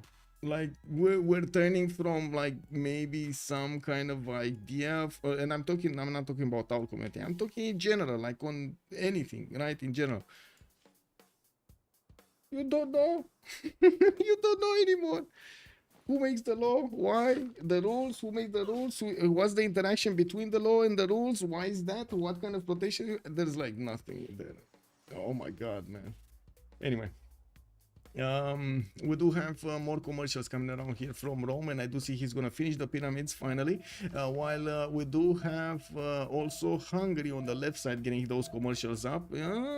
He's getting converted to the religion of Arabia slowly. I don't know if the pyramids was placed down in Damascus, but I find it unlikely that he's gonna get to chop in the next 2 turns. We do have him with Stonehenge finishing up, and Forking Knight is gonna get an extra belief to use here. I wanted a Japan general vote, but I just couldn't resist the 4 times payout. Yeah, I mean, you know, when that high roll option happens there, you're thinking, but what if I actually win all of those points? Yeah. I'm having a good day for Telemann drops a new album and now live on OnSpotTV. Woohoo! Let's go! Wait, Eminem actually got an album out? Nice. I need to check him out. I need to check it out. I haven't, to be honest. I really liked Eminem's first albums. Now I don't know if I can listen to him anymore. I see I can still listen to those albums. I don't think I can listen to these ones, but I mean I didn't hear any of his new music. Just gonna need to check it out. Yeah, we do have Macedon here and losing that city of the south. It looks like Macedon is also managing to deal with with the majority of the Hungarian units, while he is starting to get those towards the south. We do have in the tech side Macedon. Come on, Macedon getting his printing in 12 and getting quite a few new hetaris. I'm pretty sure he's gonna need to start moving towards the south here and start actually putting pressure on his opponent. He might choose to send a few of them to take care of Hunza and not allow his opponent to get it again. Hungary still has the majority envoys here in the city of Hunza. In the south, we do have hoTsauce getting as many of these warriors as possible. Already has 4, 5 pre-builds, gonna get a 6th, actually 7 pre-builds here. Then I do notice hoTsauce 39 science, 39 culture with 58 gold per turn. I do see the battery of full charge builders are much better at gold per turn at this point of the game. With Coolwip only on 7, and the others barely scratching the 40 mark. That is a bit of an issue. While on the other side, we do have Kuiliasik 65, Atomation 62, and also hoTsauce on 58. I see we have wait. Yeah, no. In YouTube chat right now, we got a bit of a problem. We have 42% answers with not sure if they're alien or human. We got like 45 humans, but we got 13 aliens. Have you guys seen there's a new alien movie coming out, by the way? Have you guys seen? I mean, we got some alien fans in the house. We might as well talk about it, right? We got them right here. Did you see the new Alien and their commitment? Oh my god, did you see that trailer? Guys, I shared it in Discord. If you didn't see that trailer, tell me now. They might actually pull off an amazing comeback. Yeah, totally forgot that I promised yesterday to highlight the message to vote. Okay, Sharky Dicky, more like Sharky Dicky Gun. Yeah, you're allowed to listen to Eminem, but can't say. Basically, I'm telling you, bro, it's like rules are totally confusing right now. Yeah, I saw it.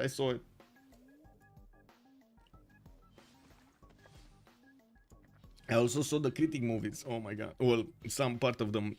While I was doing work, I usually listen to stuff going around. Which, to be honest, I might actually stop doing this because there's a lot of negative energy just out there, just roaming around, a lot of it. Anyway, now we do have MisterMarco with his heavy chariots just waiting for the berserkers to start attacking into him. Civ6 is going to come out in 2 turns here for Rome while he's getting his mysticism. I would imagine he really wants to get his 50% off card. He did get it. Okay, he does have the 50% off. Okay, let's send the poll over here, and I do want to ask kindly the chat in YouTube if we can get to 40 likes. Let's see, let's start off with the bar quite normal today. Yay or nay, and let's see how it is. Is the Alien movie a sequel to Alien Covenant? I'm not sure if it's a sequel because they kind of put them in very far apart timelines. Like maybe it's a sequel, maybe it's not. It's from the same universe. The most important part to take from that trailer, or what I did take from the trailer without actually taking a look at what's going to happen in the movie, they said they want to come back to the original roots of Alien, which was much more realistic, which was much more like heavily focused on having the actual sets, like all of the monsters were actually molded, right? They were built and molded and customed, so you can see them in real life, real dimensions. That is actually very interesting because we've had for the past 10 years movie producers trying to move away. For some reason, I would assume feedback from communities, movies, or whatever. Some people started crying, and then they were like, okay, we can do this. Okay, I understand. Okay. And then we ended up here. Here, it looks like people are starting to move back to the first. So are we going to go full circle? We might. But that's still like 40 years a circle. I don't know if we can do that, boys. I gotta be honest. That's a long time for a circle. Trailers in the US ruin movies, so I don't watch them for movies. I know I will be watching. True, true, true, true, true. It's not a normal trailer, the Beasley, or at least not the one I saw. Visual glitch. Wait, still 7 tests from Knights. Oh, he got it. He got it. It's not really a visual glitch. Whenever the screen is not gonna get the information of the leader choosing a technology or a civic, is just gonna put it back as if he didn't research it at all. It goes back to 0. It's kind of weird, but yeah. I don't know if there is a fix for it.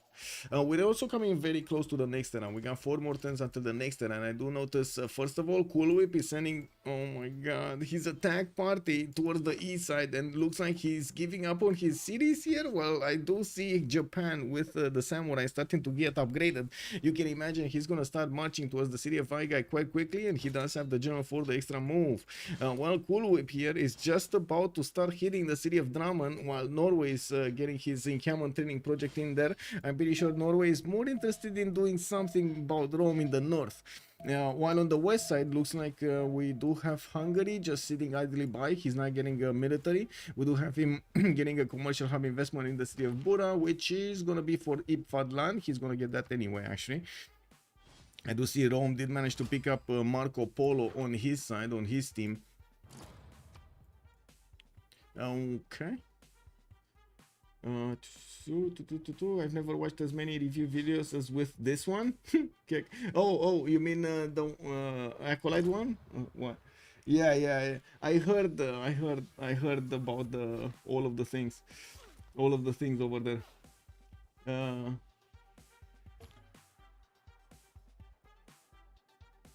Mad beats. I think those are more messages that I could respond in private. But all in all, is I don't know.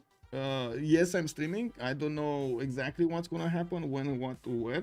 I kind of need moderators on deck. That's, I guess, the prerequisite, and I was told that I should inform you, so I did.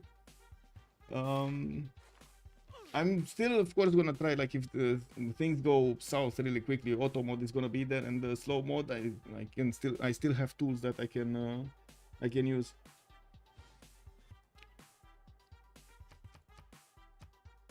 Okay, be abuser 55 size with 69 culture. We do have him 2, 4, 6, 8, 9 cities already for Victoria. While I do notice he's only 1 point away from getting his golden age, there are 3 more turns to get a golden age. Coolwip is still 7 points out. That's a bit too far. 46-53. I do see MisterMarco is gonna get his golden age points. Escaper is 58-58, and I do notice on the other side, Kuiliasik 3 points away. Forking Knight did manage to get his points. hoTsauce 42-43. He looks like he's he might actually go dark here. Wait, is he going dark? Because I see boats coming around. Did he? Oh, wait, he got an admiral, so basically he got a boat bonus anyway. I do see Japan getting some catapults also to start doing damage against walls, even though, to be honest, his samurais are gonna be strong enough anyway. If the units of Macedon are not gonna get their knight upgrades. With Drammen getting walls out in 3, I do see there's a berserker in the north of that city center, and Coolwip, I gotta say, at the moment, well, he's not gonna have enough strength to actually attack into it and take it down, but he will deal significant damage. He could also go for the builders. You can see the shift enter immediately from Atomation to try to put the units that well, will have extra strength in the front line and protect the city center as much as possible. With the Hetaris getting into the borders, and with the knights from Rome, from the north, it looks like they might actually overwhelm over here Norway with just sheer amount of units. While on the west side, we do see the big sacrifice. Macedon is sending those Hetaris to attack the Hatsosian samurais moving towards him. While he was deploying Macedonian Hetaris also to the west towards Hansa, he now started to get a few hypostis out of his cities. He needs to get these as quick as possible to put them in the front of that city center to defend against the samurais. I think he did see how many of them are, or at least he did see 2 of them. I don't know if he saw the other ones, because there were so many of them behind the hills and the forest. I don't think he saw them. His unit died, where did it die? Here or here? I think here, right? Here somewhere? So he didn't see past this line. Oof. That's a big woof. Oh, looks like Draman is gonna be taken down. We do have the other Hetari with the ability to hit it from the north, and slowly but surely the Macedonian units are gonna take it down if it's not gonna get the walls up. Can he get it down next turn? Can he actually get 4 hits on this city center? Or more? I think he needs more, right? Yeah, it's more than 4 hits. It died on the cotton. On the cotton? Yeah. Yeah, over here. Yes. Yes. Glad to stay watching every game. Go like this video on YouTube, people. Woohoo! Let's go, bad beats. Let's go. Yes, yes, yes. Thank you, sir. Thank you. Much appreciated. Civ games tend to go so long. I take a day off from work and play. He's got a +1 theater square. What the hell? What the hell? Well, I mean, he wanted some extra culture. Then why not? He's getting a lot of science anyway. But to be honest, I think he should be building units. That's what I think. He should really be building a lot of them. A lot of these crossbows, a lot of them. Like, he needs at least like 7, 8 of these crossbows to withstand the attack of Japan, and a few units in the front line to take the initial brunt of the damage. Okay, let's see. Walls were just a few points of production away. Now they got chopped, and it looks like the Macedonian units will have a bit of a problem with actually taking out that city center. We do have pillages, and of course Kuilwip is not going to take any prisoners. He's going to go for the direct mines over here of Norway to try to rip as much gold apart, with mercenaries in 2 turns and also printing finishing up next turn. Kuilwip's units are going to be a bit stronger. We do have the trebuchet with enough damage to take out Draman's walls very quickly. He does need to actually get the movement on it. And with MisterMarco also pushing from the north, looks like he can triple tap these berserkers quite nicely, and also get into the borders of Stavager. We do have some berserkers in the water, and I would really like to see more units being pre-built, because I don't think this is gonna be a strong enough army to actually take out Norway. Anyway, we do need to see here. Next turn is gonna be the Golden Age. So Coolwip did manage to get it. We do have Beer Abuser getting it, Escaper getting it, MisterMarco getting it. Kuiliasik did manage to get it. Yes. Did hoTsauce stay in the Dark Age? No. 49.54. He's not getting a golden, boys. hoTsauce is not getting a golden. We do have Forking Knight getting it, Atomation getting it, and then Kuiliasik getting it. So yeah, it's just hoTsauce over here that's not getting it. Why is he building so many boats? Who is he going against? Is there a reason for going so many boats?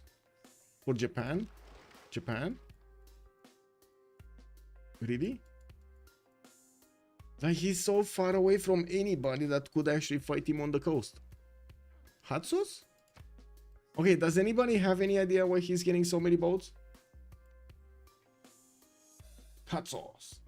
Is Drummond his safety setter? He has a oh, wait, Drummond? I guess it wasn't. It's not safe anymore. New poll, does Alex Full die? True. We don't know yet. We don't know. This.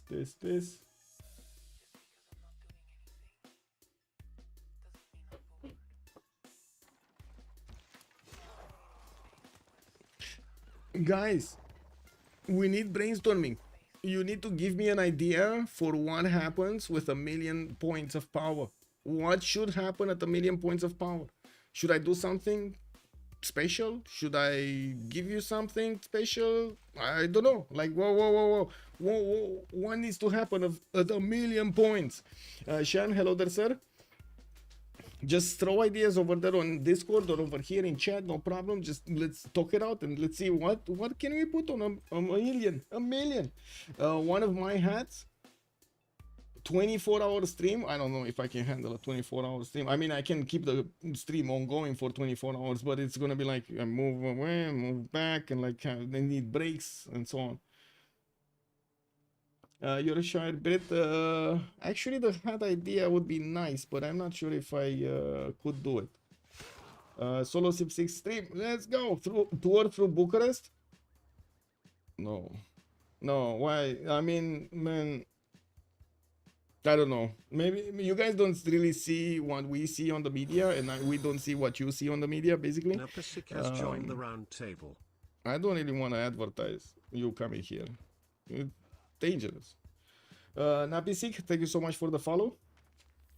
You should do Athena videos with your music. Can't tell you, man.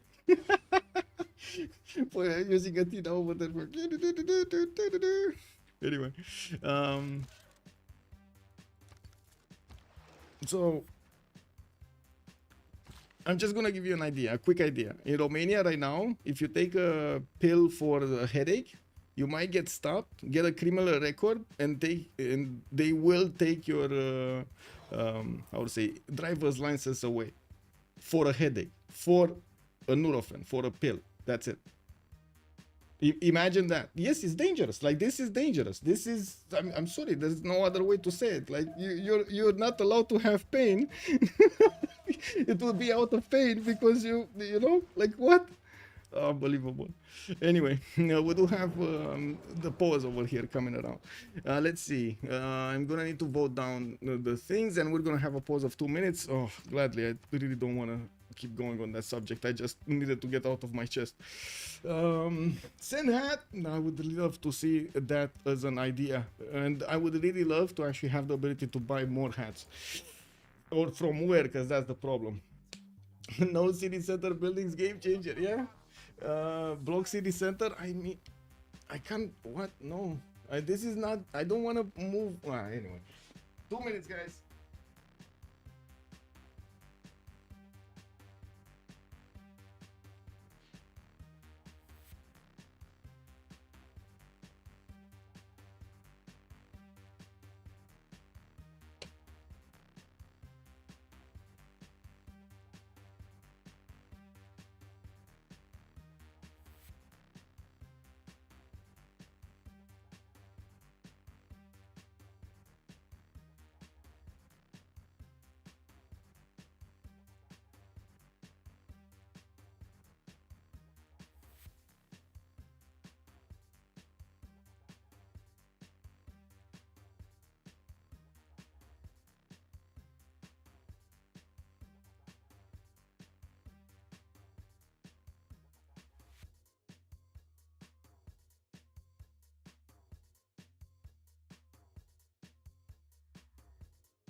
That's what I want to know from a Romanian. Wait, what does Romania think of Andrew Tate? I don't really have an opinion of Andrew Tate. I didn't see that much other than some stories. I don't have an opinion of him. I don't watch him. I don't care. I think he's. I have no idea actually. No, why would I say an opinion if I don't have one? I once heard someone describe Tate as the guy who searched for the fountain of youth. Yeah, I don't know. I don't know. I don't know, not. It's really not my type of content. Like, I watch as much as I can things that would improve in me in life, and I do not really find any value in what he's doing. Drummond is gonna get attacked by Macedon from 4 sides. Looks like Monarchy did gain a wildcard policy slot. We do have 100% production in campuses, and I do see gaining 2 Diplo victory points. Victoria, Age of Empire, is gonna get the 2 victory points. 100% production towards campus. Ooh, that's gonna be big on Dido over here. He already has all of his campuses built. Whoa! Well, I do see, of course, Hungary starting to actually put a significant army towards the north, levying those units from Singapore and coupling them together with some built horses. We're gonna need to see if he's actually gonna start getting those out towards the northeast. Coolwip did choose to go for a pen brush and voice code, and she's getting attacked by multiple Japanese samurais, and I do see their numbers dwindling, but they don't really have one important part, the siege unit next to the city center. They do need to get this one, which is, well, by the looks of it, working on an encampment soon. And in the meantime, the Hetaris will have time to get pumped out. Macedon will have these crossbows, which do deal quite a bit of damage against the samurais. And you can see how, first of all, well, he did get that general moving. He's gonna get an extra +5, very nice on these units.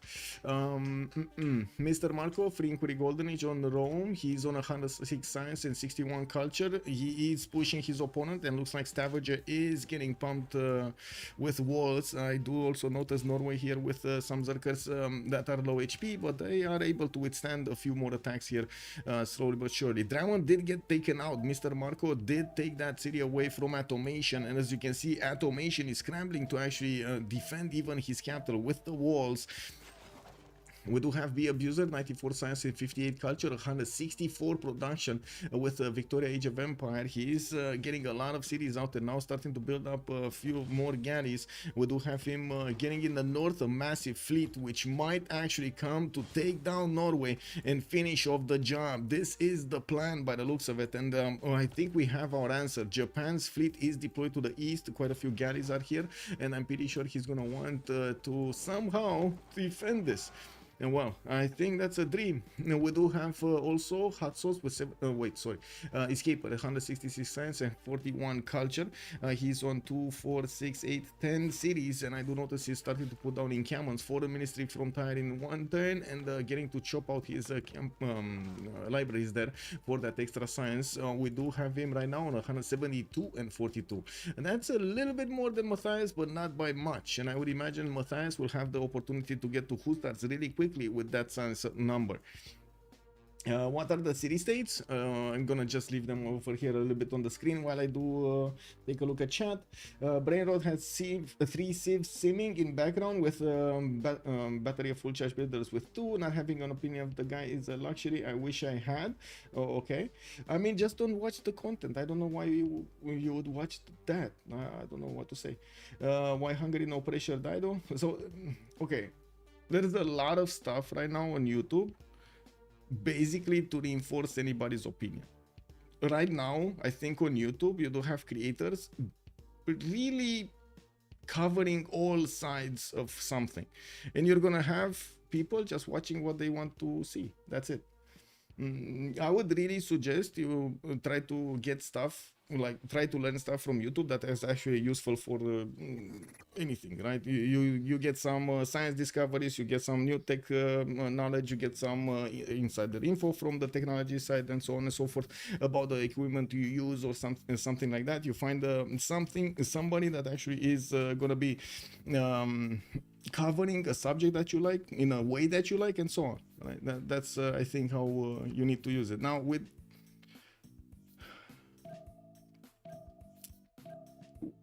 these with that problem with Andrew Tate, I have no idea what, when, where, why, and so on. Well, Macedon kind of did his job. His mere presence settled both Tokugawa and Norway. Yes, I think Macedon did incredibly well over here, even taking quite a bit of gold from Norway, needing to levy and upgrade the city of Hansa. We do have Japan taking a city, I guy from Macedon, while leaving Macedon on 2 cities. It looks like he will keep on going for a little while longer. But the problem is Norway is getting torn apart, and it's just a matter of time until the fleet of England will arrive, and we do have a lot of boats. We do have also admirals for those boats, and I'm pretty sure, as you can see, he's just going to keep on getting more. He does have in comparison, I do want to put them in comparison. We got Victoria here with that free inquiry golden age of 175 production versus hoTsauce's 74 production and Norway's 98 production. He basically has more production than his opponents combined on England. And we're gonna need to see how quickly he can actually upgrade his boats. There's gonna be a question of if he has the funds to upgrade all of those boats, and I do see that Dido does have a lot of funds of his own here. Oh, they started trading on the seas. They're gonna get a lot of gold quickly. 140 over here, 61 on the other side. We do have Rome on 100, and the Coolwip is only on 10. On the other side, I do see a decent, more than decent amount of gold on their side also. 179, 120, 80, and 58. Why so many warriors and not chariots for Hungary? That's a good question. I have no idea. I guess because they are levied. That's why. That's why. Because they are levied. All of these were actually Singaporean units, and he levied them, and he just put them on the front line to the northeast. Might actually use them for an attack, to be honest. Like, he could definitely do that. Now, with all of the archers that could turn into crossbows. Hey, Civ6, Solo, how are you doing? Good evening, sir. Welcome. Thank you so much for the raid. Much appreciated. Woo! Shout out today on Solo Civ6. There we go. England can just sweep both Tokugawa and Norway, and it's just GG. To be honest, it might happen. That might just happen. Also, well, Macedon kind of did this job. He's okay. This week I won with Christina, and the achievement percentage was really low. There is a lot of low percentage achievements for the amount of players. Okay.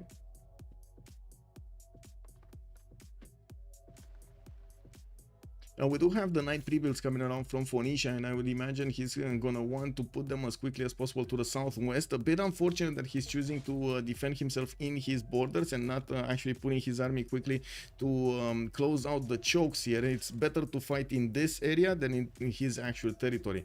We do have him also with Oracle in the KTY finished earlier, and you can see he just chopped on a university in his capital city, giving himself a big boost in the science screen.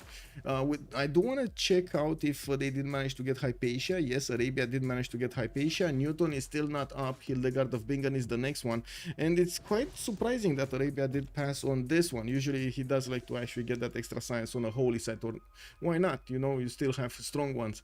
This one is the strongest one, right? +5. Now we do have builders coming around, and the Forking Knight did go for a Pen Russian Voice, his second one, 136 science, 85 culture. While he does have a few more traders coming in, he did get an encampment from Homs. Damietta did get placed down. Now he did start with a harbor and not the holy site and or the campus here. We're going to need to see when he's going to place those down and what kind of yields they're going to have. On hoTsauce's side, we do have him on 71 science and 45 culture. He didn't really have the opportunity to get more cities. He's stuck on 4, and I see him moving his fleet towards the east side. Looks like they're starting to get ants in their pants, because I'm pretty sure they do see the military strength of Victoria going higher and higher. So they're just gonna, woo, yeah, they're gonna try to mirror it, and that is gonna hurt their economy. Well, I should say their power.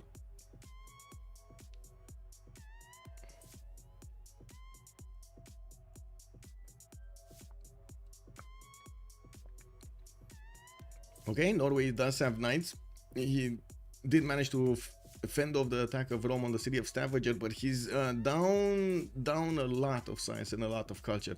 Atomation did get his Frinkuri Golden Age, while Japan did not manage to get a Golden Age. And well, the Frinkuri Golden Age for Norway is not that big right now, not that fruitful. Only 90 science and 47 versus everybody else. Like, look at Dido's 200, MisterMarco is 115, we got Victoria 124. There is a question of time here, and I would imagine B Abuser will need to start moving quickly towards the southeast. I don't think it's a good idea to actually wait to upgrade those boats in the Mediterranean Sea to the east of Rome. I think he should upgrade that and start moving quickly, but I do see him still waiting for something, and this is a problem. I think this is a problem. They will have the gold. That I don't think gold is a problem. Admirals, he has an admiral. Zenki is there. What does chat think? Why is he waiting over here to upgrade his units?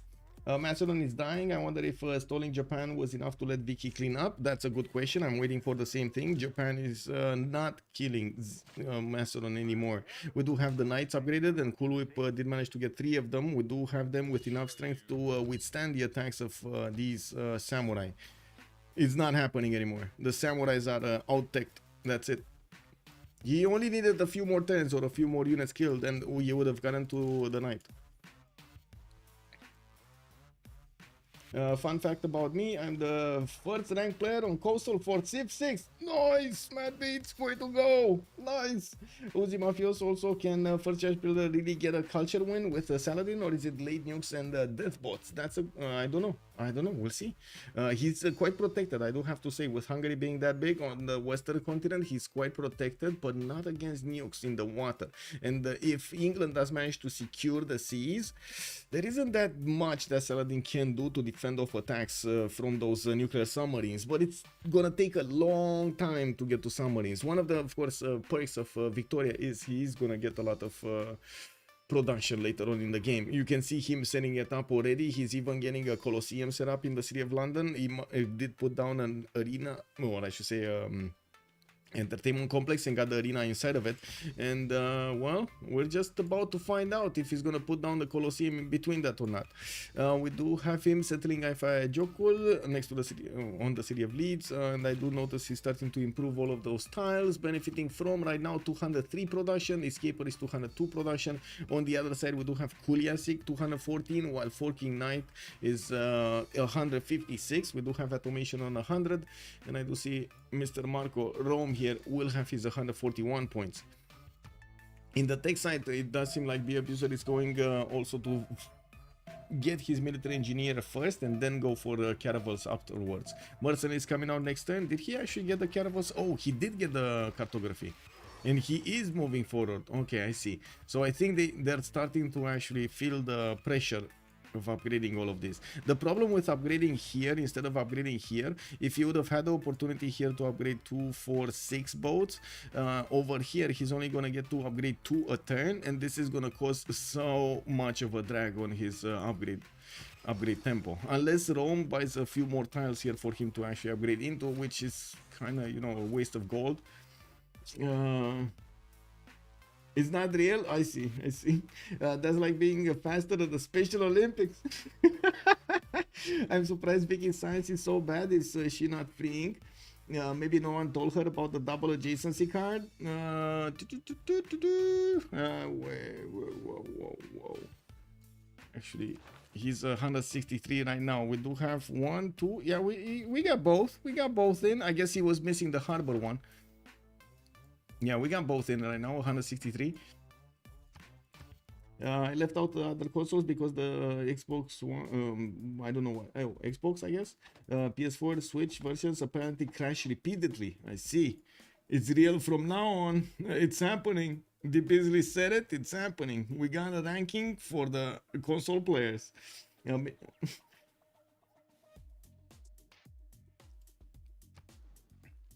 Royce, good evening, sir, and welcome. And does Norway have a chance to survive that many boats? That's a good question. It's Norway alone is not going to get that chance, I'm pretty sure. First of all, he's actually going to need to get to cartography. The problem is Japan also doesn't have that many boats. 2, 4, 6, 8. He stopped building boats a long time, and unfortunately, you do see that he still is not building boats.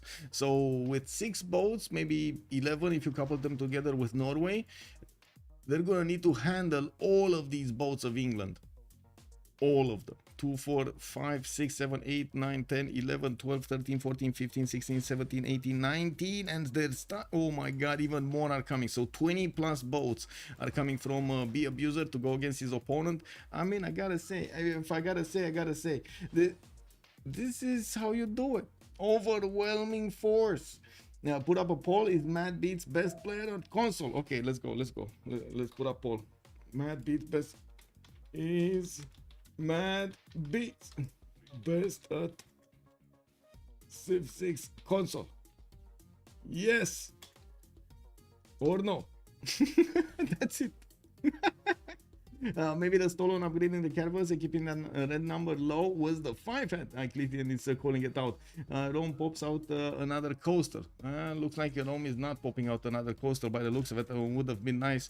I do see his knights are recovering their health in the city of Lugdunum, while some of the Macedonian Hetaris are running away from the samurais. We do have the knights of Macedon on the west side also hunting down these Japanese samurais and the crossbows, taking them down one by one. He does need to be careful though. He doesn't have that many, and I do see 2 of them might actually just die if he is now gonna be careful with the moves. He does need to shift under this out of harm's way, and this one also put them in the city center and get promotions and or heals on them. Okay, so boats here, already 5 of them did get upgraded. We do need to see these ones coming through. There we go. 1, 2. Okay. He's not. What? Okay, we got 4 and 3. We got 4 yeses and 3 no's. Now we got 5 yeses and 3 no's.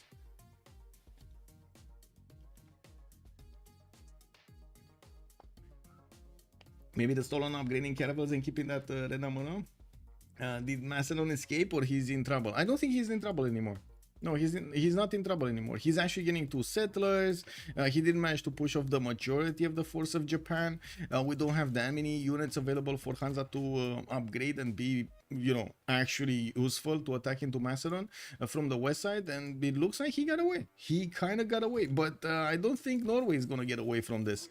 I do also want to point out England is going to follow this up with frigates, which should be the next unit up. I'm a bit surprised that we don't already see some quadrim pre-builds moving towards the northeast, and of course I do notice Escaper is going to get his castles, while Be Abuser is going for mass production. That's going to give him the shipyards and exploration. Exploration going to allow him to get the Prescan card, very important. On Dido's side, we do have him starting to put the heavy chariot army towards the southwest, and I do see encampment training projects coming out from Hungary. We do see Phoenicia. Whoa. They did start to open up these scientists. Abu got picked up by Hungary. Okay, we got Timur or Macedon, Rajendra Colon, Phoenicia. Okay, I don't see new generals here. Next one is Amina, Renaissance Industry. I see. Okay. We do have one black army trying to see what's going on in Phoenicia's territory. Not gonna be as strong as the Knights defending, and of course Escaper does have a decent amount of them. Okay, that's fine. That's fine. We got a few caravels from Norway trying to plug the choke to the west of Granada, and England, well, to punch through that choke, will need those frigates. We do need to see if Victoria is going to start to pre-build some of those quadrims, or actually hard-build frigates for that matter. Whoa, the confusion! Mad Beats getting 5 and 5. We don't know. He might be, or he might not be. He might be, or he might not be. I would say it's very Brainrot favored at the moment. Maybe Arabia can do a late game sweep, but unlikely. We'll see. Oh, so wait, let me get this straight. Mad Beats, do you know what Iclitian is saying right here? He's saying everybody that voted no actually would have voted you for the GOAT, for the GOAT, but they didn't have that option. Is that true? That's true, right? That's true. That is how it is.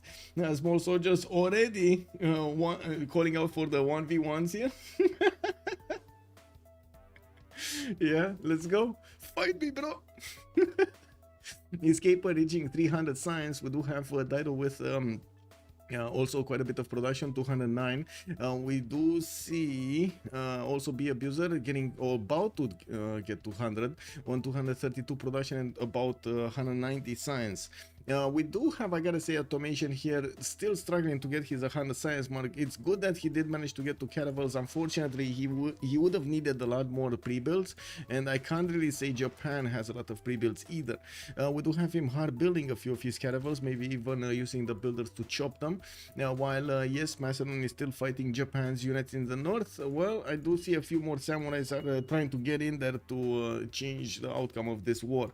On the west side, we do have Kuiliasik still trying to get his encampments, now starting to build his black armies. This is probably gonna be a hussar timing attack against his opponent. He's getting his stirrups next turn, and I'm pretty sure he's gonna need to get to military science so he can discover those hussars. How many city states does he have? He has 1, 2. Okay, so that's +4 bonus. Okay, can he get another one? Maybe Vilnius or something? Maybe they can get this, right? This would be right for the taking. Okay, we got the boats of England. Looking at the Norwegian boats, you can see the massive damage difference because Norway did not pick up an admiral, and this England caravel is with the +1 promotion, with the +7 promotion and +6 intel on opponent. Oh my god, he's dead. I mean, this is not even funny, bro. This is not even funny, bro. +6 intel, military alliance, a great admiral bonus, oligarchic legacy against a caravel of his opponent that does have caravel, oligarchic legacy, and that's about it. No admiral, No, nothing here. I wish I bought a game for PC. Okay, prediction W, Brainrot. Breaking news, good evening, sir.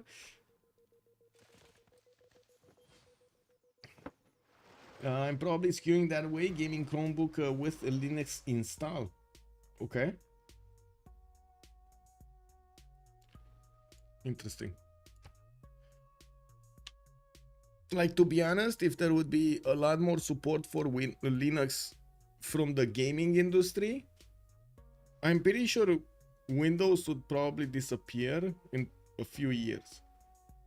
If only Linux and the gaming industry would actually get along. That's it.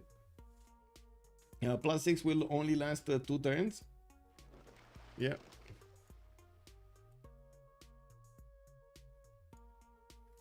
Oh, wait. Where did you see that?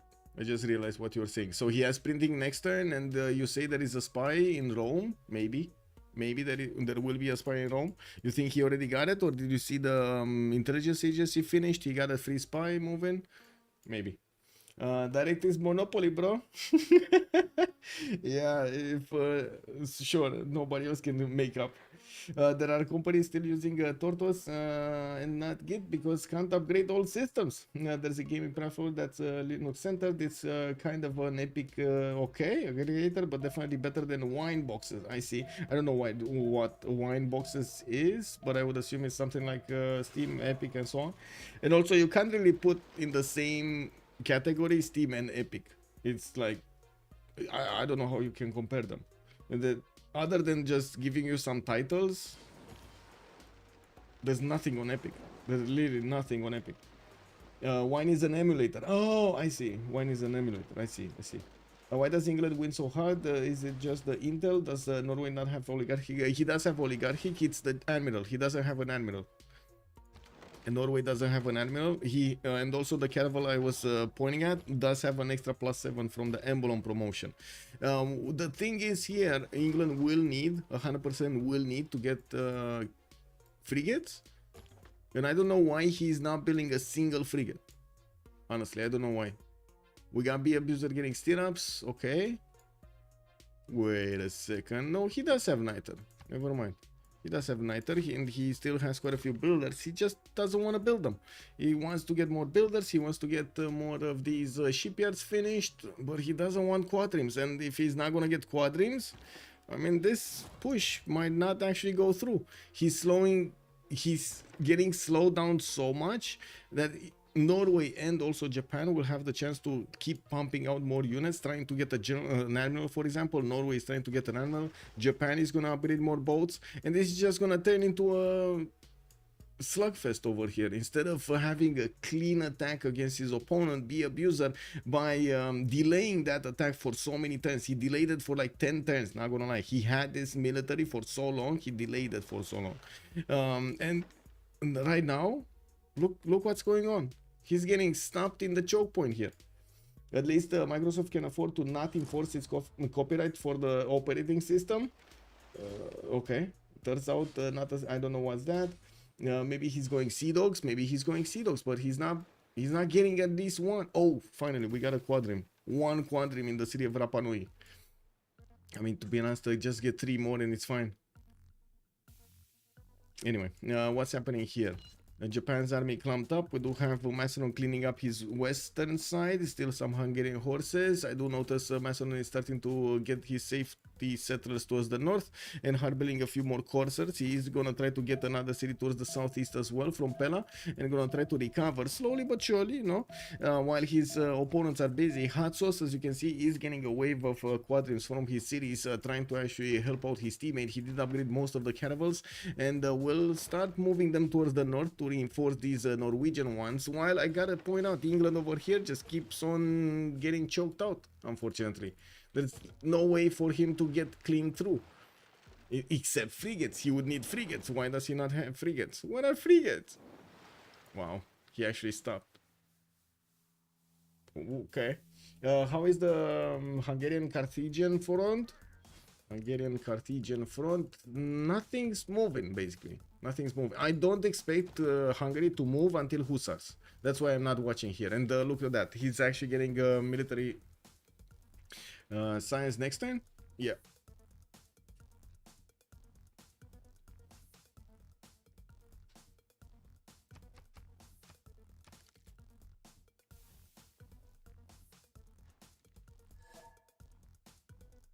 Take or pass what? Scientist? I guess scientist?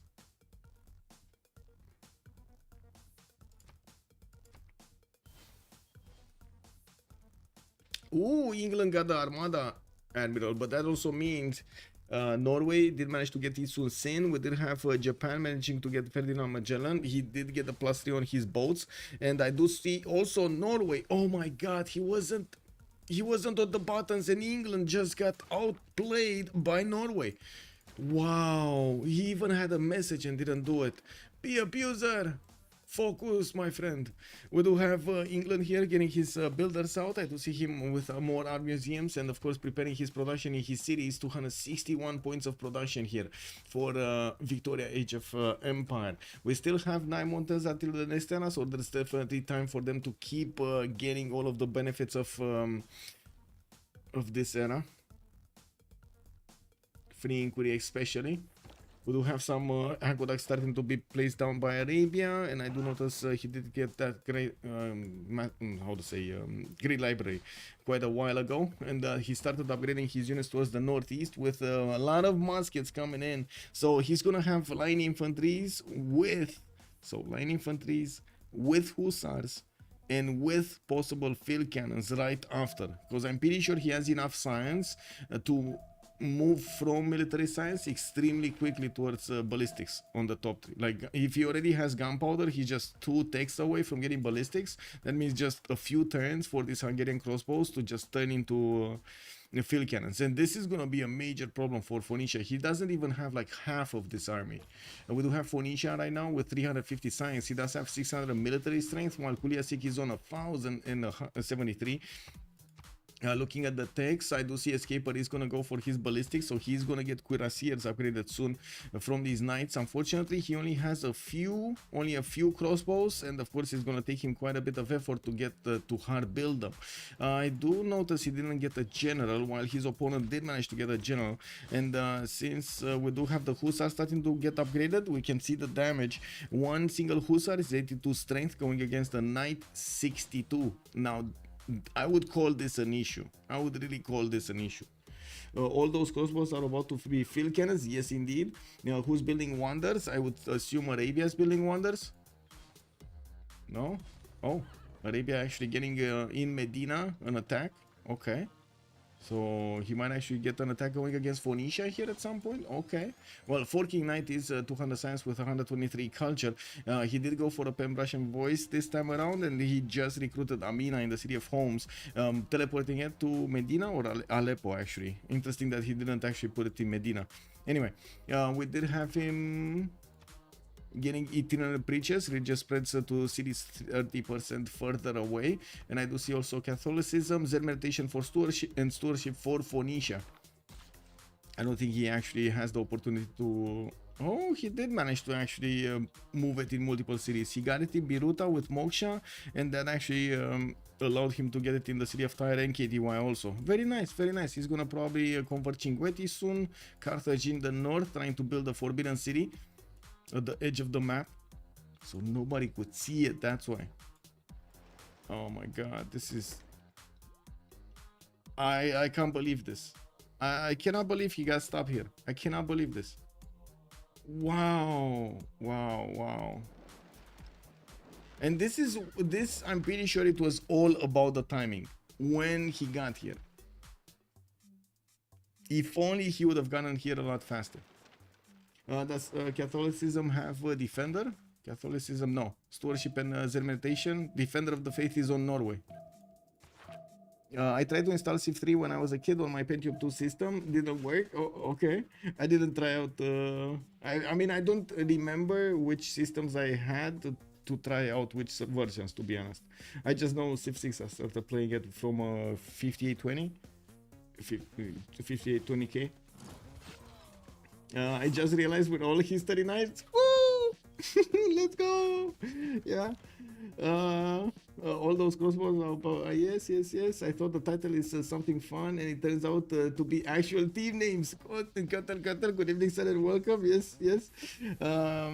So I got Encarta on 5 CDs with little games. Wait, I did get that one. Wait, I remember that one also. I didn't like any of those games, to be honest. I tried playing them. No. Still, the other ones, like, what was it? Superplex, Dune, the ones from back before were more interesting. The Max, I spent so much. Transport Tycoon, Descent, StarCraft, Warcraft. Who's the Rome Great Engineer? This is James.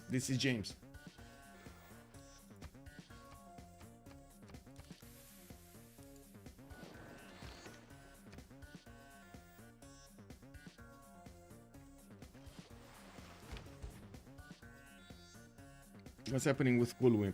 Okay, he's still getting attacked by these samurais, just trying to do as much damage as possible.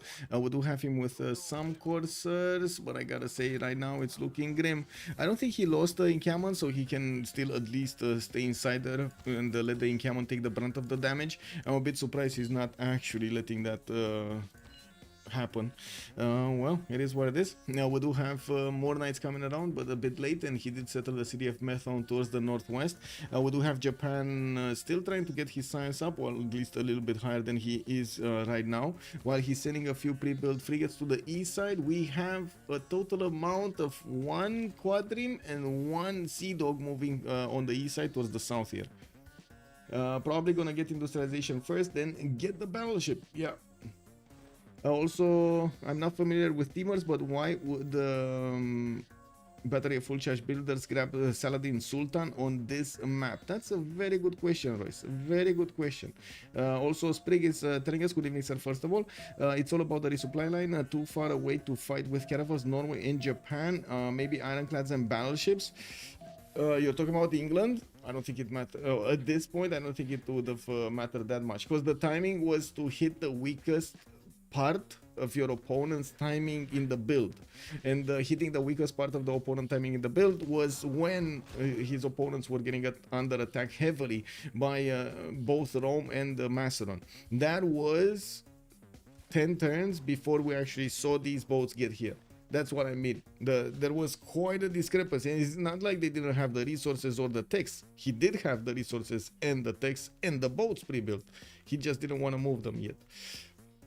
And yes, you might say that ironclads will be the answer here. He will definitely have the stronger technology to go against Norway with much more science, with 250 science points versus Atomation's 122.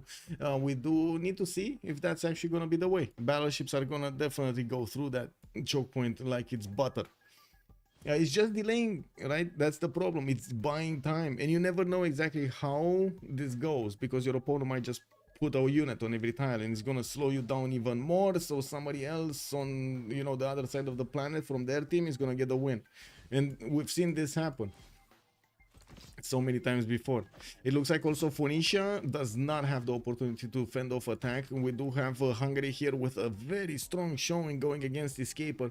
We do have field cannons from Biruta, field cannons from Tyre, and I do see KTY trying to get an encampment training project. Upgrading his units though is not really giving him the safety he wanted. Do they have lots of coal, or don't they? I think, well, let's see. We do not have anybody making coal. Nobody. We don't know yet. It shouldn't be a problem though for coal, because shipyards give coal, or at least if I remember correctly, shipyard. Hello, shipyard. There we go. Yeah, 1 coal per turn once discovered. It's just a matter of getting industrialization and having the shipyards, so you're gonna get a lot of coal, a lot of them. Hungary might be able to kill here with levied midi units. I think so. Like, looking at these line infantries, they're extremely strong. They also have an extra +3, the ministry and the foreign ministry, and the plus from the general. We do have bombards also on the way, field cannons that are going to be able to shoot first, ask questions later. And it does seem like Hungary is going to send a few hussars to the north to stop any kind of resupply. He might actually even take that city of Cinguetti. It doesn't actually have any defense there, just a lonely crossbow in one of the encampments. With field cannons getting built in 8 turns or 3 turns or 5 turns, I'm pretty sure that's not a good reinforcement line. One of the things is, I do want to mention, Dido is getting so many production points because he has a wide empire. So basically you need to split that 273 number to an average of what, how many cities he, to the cities, and then you get an average of how much you would make per city. It's not that big.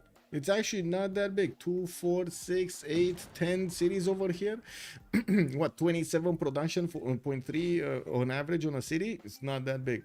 We do have Tyre with 34 production. So look at that. He's not that far away from the 27 we were counting. KTY is going to be 24 also. Dido can hit steel plus battleships in time. Yeah. I mean, he can hit steel, although he's gonna lose most of his territory here, and it's just a matter of time until Hungary is gonna get artilleries, and then he's gonna, well, lose the coast. Artilleries don't really get defended by battleships, well, unless you take into account it being put into the city center. There's one battleship that can keep on shooting, because the other ones on the coast die very quickly to the artilleries. We're pre-builds, exactly, we're pre-builds. Who has Valletta? That was Macedon earlier. That's it. It's Atomation right now. It's actually Norway. Okay, no bonking is happening on the east side. We do have the Sea Dog. One Sea Dog, guys. One Sea Dog showing up to the party.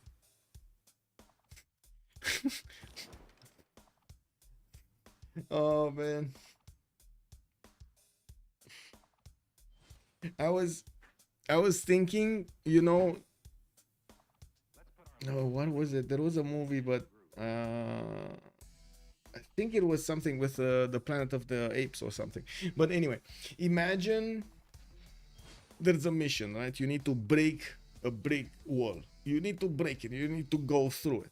And you have all of the people that can do all of the other stuff except going to chew through the wall. Like you got the people that are putting the lights, you got the people with the cameras, you got the people with everything else over there, the left and right, that are handling the equipment and so on and so forth, the drivers, the whatever, the accountant, you name it, right? Everybody else. And then you call that guy who can break the wall, right? You call that guy and he comes with a little tiny screw and he's telling you he's gonna break the wall.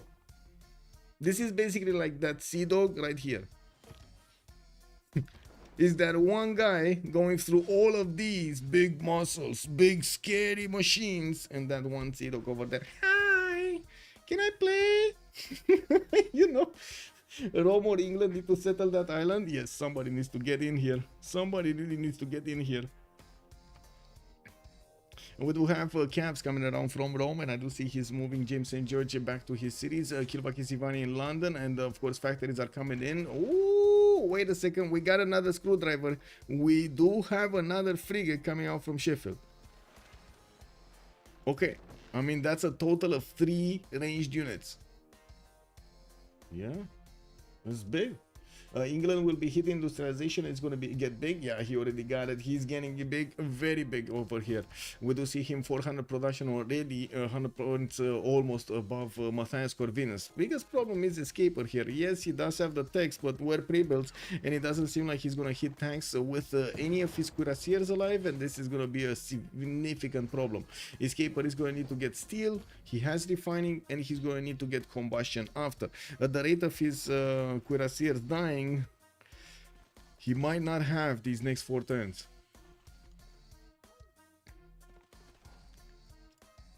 Yeah, just look at these units going. We do have also Cinguetti about to be under attack by the Hungarian Hussars. They do have a medpack here to the east of Cinguetti, and yes, I do notice the field cannon is able to do damage. It would have been nice to have 1 extra Hussar here. I'm pretty sure that would have been enough to take Cinguetti, or 2 actually, to be sure. There is a spy from Phoenicia in the city of Debrecen. We do have the field cannons moving forward and trying to get position to start to attack. I would imagine he would need to actually get them out of the lowlands and put them in the highlands, like in the hills hills with the forest in them, so he can actually shoot from as far away as possible. We do have the Hussars also starting to pillage the lands of Escaper here in the city of KTY, taking back to his lands some extra bonuses there. Norway is starting to get his squadron pre-builds for the frigates, and I do see they're fighting Granada, some here. Yeah, they're fighting Granada, okay. Okay, what's the Screwdriver doing? He's coming in, boys, he's coming in. What is he gonna do here? Granada is unkillable until frigates, is too strong, yes. Dido needs 2 for steel, okay. Are frigates the only counter to frigates, having enough of your own to shoot their frigates before they can start scratching the walls? Small soldiers, I'm more referring to the frigates of their ability to punch through defenses like this, through chokes, if you do manage to get enough of them to attack into your opponent. Now, frigates against frigates, yes, okay, it's good, but also you can have a lot of caravels attacking into frigates and taking them out. If the frigates don't have enough melee units in front of them, they do tend to die to caravels. There was a moment in time in which, yes, the frigates were actually just as strong as the caravels, and it was much better to actually get the frigates than actually getting the caravels, but that time has passed, actually. I think, like, last year there was the change of the naval, oh no, 2 years ago we had a major change in the naval power.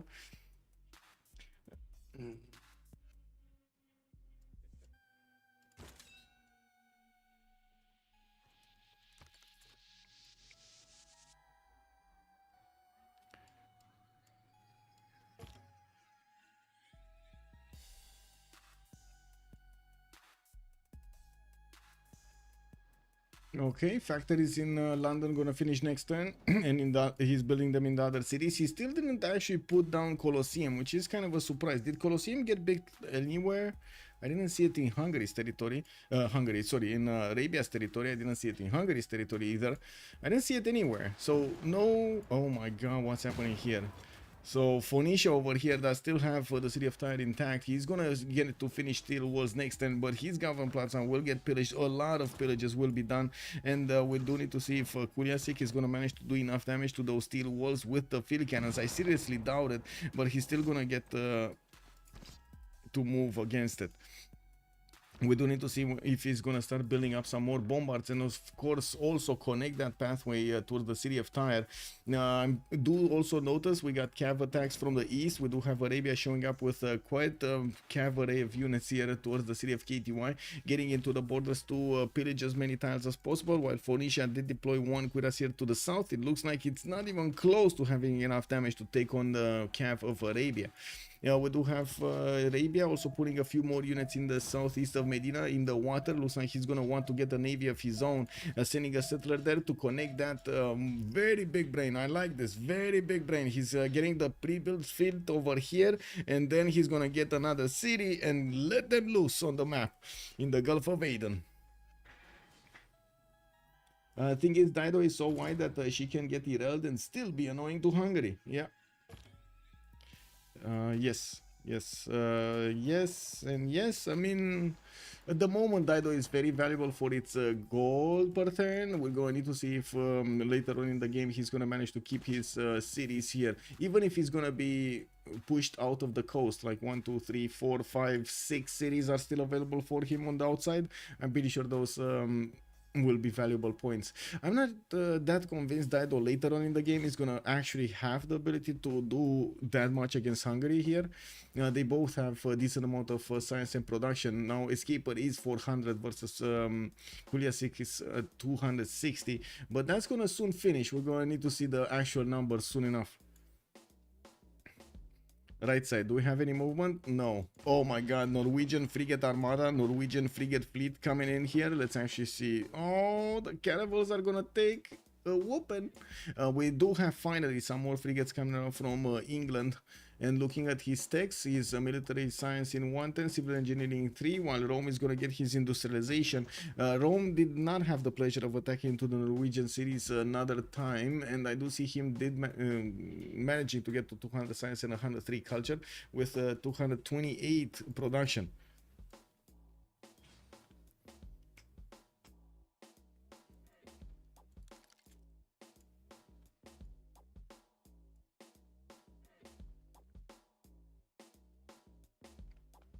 Michael, you showed the web page once with all of the stats, win percentages of different civs. Can you link it somewhere? Yes, Suzy. You can take a look at civ6.com, civ6worldcup.com. 1 second. Civ6worldcup.com on the tournament page. On the tournament page, just leave it to, how to say, load. It takes a few seconds to load.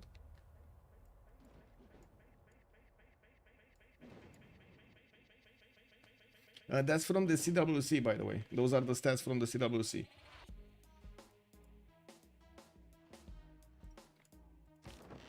Okay, it looks like Granada is going to be taken out quickly. We do need to see who's going to be the city-state. Now, also, Japan did get back from attacking Macedon. Macedon replaced the city of Alexandria. We do have him getting an intelligence agency and getting another spy from his Alexandria de Latmos. Now, on the other side, Forking Knight is starting to put out harbors from his capital city of Cairo. And this one cannot put a harbor out. He does have Damietta also with quite a bit of a fleet being built. And I do see if he will get to... prepare himself to clean up Phoenicia after all of this attack of Hungary against Phoenicia. His caper is getting pillaged all over the place. He still has his science and production going, and of course quite a bit of gold per turn. But I gotta say, even with steel walls, it does seem like these field cannons are doing enough damage. That is a problem. That is a major problem. Even attacking with the hussars can't do enough damage. He really needs a strong unit inside of that city center, which by the looks of it is going to come out next turn. With much pleasure, Uzi. With much pleasure.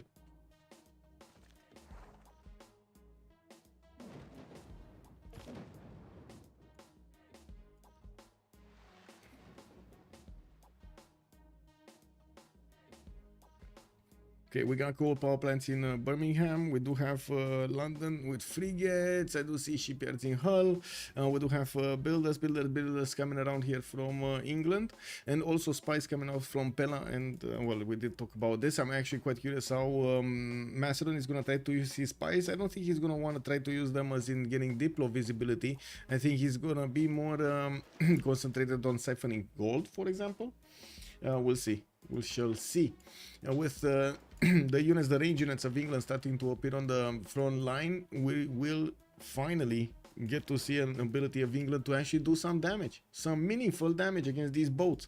Although being late to the party, I'm pretty sure even the frigates are going to have a hard time pushing through these caravels of Norway. They can double tap or do some damage, and we're going to need to see if with the other units he's going to get to move through.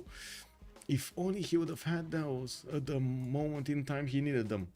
Diana, show total. Yes, sir. There we go. Total. Also, Ruth. Good evening, sir. How are you? I'm very well. How are you? How are you, sir? You know why doesn't England go around the tundra? I don't think it's that much further. England doesn't go around the tundra. Around the tundra on the west side. Oh, he can't. As in, there's no way here because there's Hansa, and he will need to go all the way around the actual North Pole. If you're referring to this. On the right side, he doesn't have an opportunity to get connections. Or maybe he can big brain this with like 2 cities in a canal. Get a city here and get another city here. Yeah.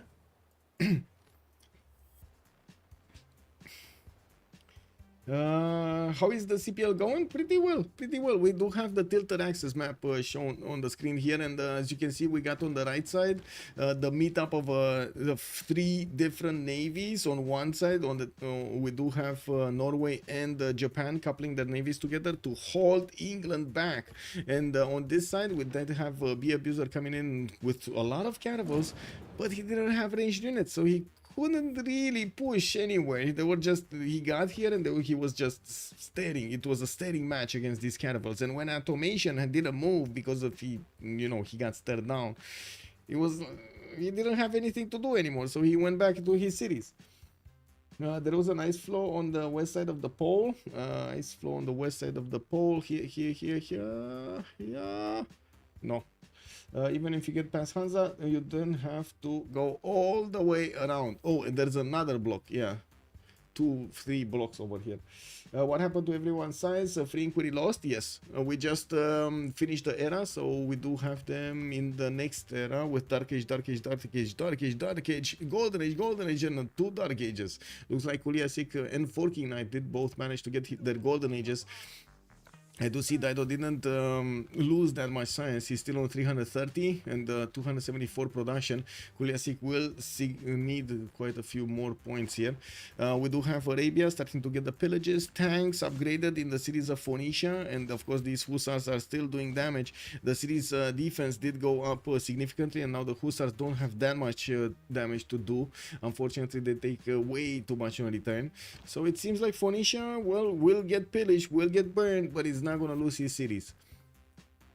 You can only bypass ice with nuke sub. I thought no, not even nuke sub. You can't get through it. It would be nice if it would be like in real life, as in the game, actually considering that there are multiple levels in the seas, but that's not how it works, or at least not how I've seen it work.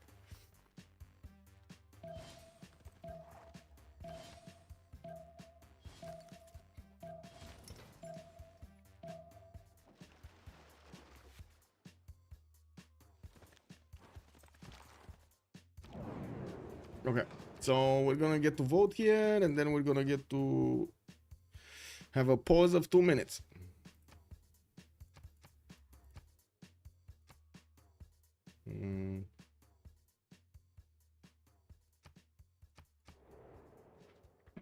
I have a question, so I'm relatively new to Civ, and I wanted to know which is the better improve or chop. Most of the time, you want to chop the forest and the rainforest on hills. The flat tile chops, not always, because they could turn later on into lumber mills, unless they are actually, you really need the chop immediately. Usually having the immediate bonus of production into something, especially if you optimize it, couple it with a card or a civic or something, or a government type, for example, for building faster wonders, you do get much more value than just improving it. Mira, bak.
Okay, so gold is extracted over here by Arabia from the cities of Phoenicia. We did have Coolwip getting his military engineering. Whoa. Oh, he did get to 1200 science. Okay. Well, actually, we did have dark here, so not really something to look. Kuiliasik is gonna get his golden age, 256 gold per turn. We do have Forking Knight on 135, while the hoTsauce is 55 and Atomation is 28. Forking Knight did go for his own reform the Queenish golden age, and I do see England is gonna start moving his bows towards the south, where well, as you can see, we do have a big array of boats. And look what happened. Remember how few boats they had at the beginning because they had the choke point? I gotta point this out. Look what happened here. Look what happened. You overestimate the pillage? I'm not. Okay, sure. Overestimate the pillage. I might overestimate the pillage. He has like 6 cities on the island that can help supply boats as well. I agree. Oh wait, you are talking about Uzi, but if he gets, she'll get spend a lot of repairs while Hungary has most gold on per turn. Okay. Now this is unbelievable that Atomation didn't manage to get the time. He was allowed to. He was allowed to.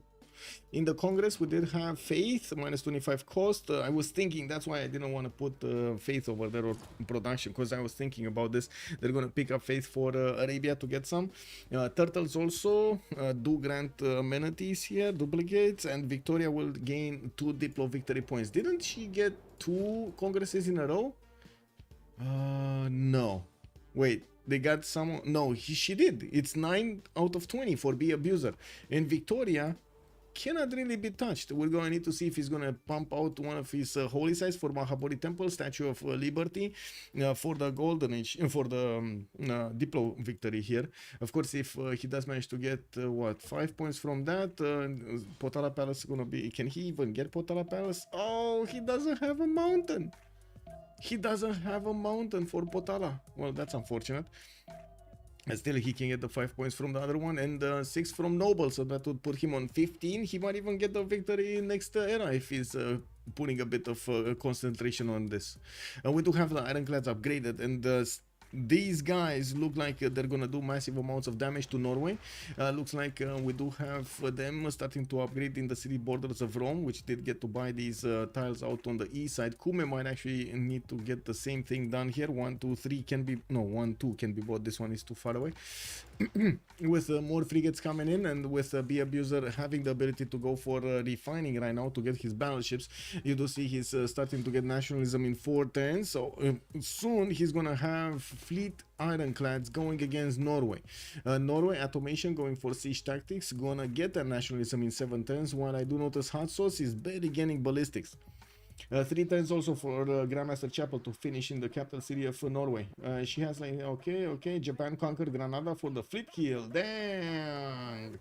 That went south really quickly. Yeah, I mean, this, yeah.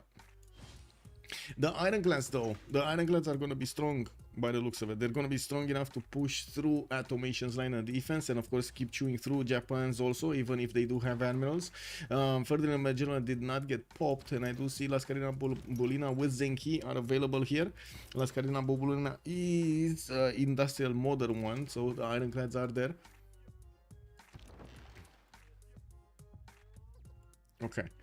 Western side, Hungary. What's he following this up on? Because yes, he's pillaging his opponent's territory. He's doing massive amounts of damage here. He cannot take cities. He won't be able to take Tyre. Even if all of his units are gonna die at its doorstep, I'm pretty sure the city of Tyre is still gonna stand tall. We do have some artilleries, but a bit too late, coming in from Miskolc and Debrecen. We'll see if they get to actually hit some units here. Can they hit some units? Oh, they might hit some units. I do see the line infantries are gonna be damaged here, especially by the field cannons and the walls. Right now these hussars are just waiting. They cannot attack anywhere. They just need to wait and try to heal. Get the experience to pop those promotions. I do also notice Arabia did retreat his army from pillaging the city of KTY. He didn't really have enough strength to take a city, and with the steel walls that was just not enough. With Arabia getting his fleet out on the east side, we're going to need to take a look at his technological level. What is he going to get to attack into his opponent? Refining, he's going to get battleships. He already has probably frigates, yes, and of course caravels. We will be needing to see if he's going to get ironclads. He's on 195 science. Ooh, I'm sorry. Wow. Yeah, sorry. Ironclads will destroy the wooden boats. Let's see if they get battleships quickly and kill Norway and Japan. That's a question. That is a serious question.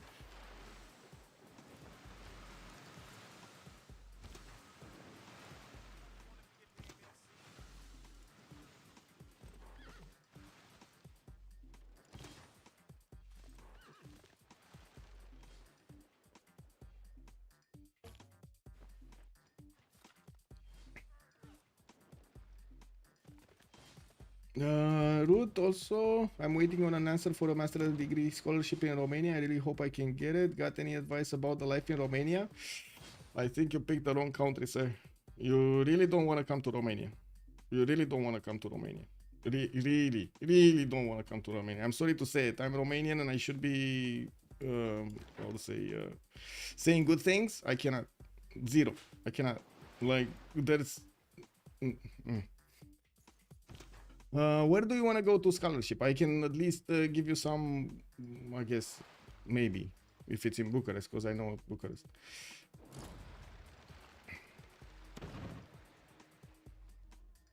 Okay, so the ironclads look to be being hit by these frigates, and I do want to see if they're gonna die. Yes, one of them did die, and by the looks of it, we do need to see if England is gonna manage to upgrade enough of them to keep on pushing.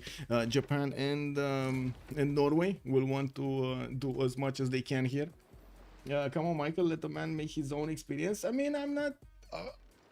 sir, if I have the opportunity to stop somebody from actually getting screwed, I think I have a responsibility to do that, right? I think it's way better than Cuba, like way better. I play for the University of Brasov, Transylvania, and the second option, University of Bucharest. Okay. Yeah, I mean, University of Bucharest is usually a well-renowned university. I want to really say it's as big as others, but yeah, it's a good one. Cleveland, I agree, everything is better than Cuba. I don't know about that, Sean. No.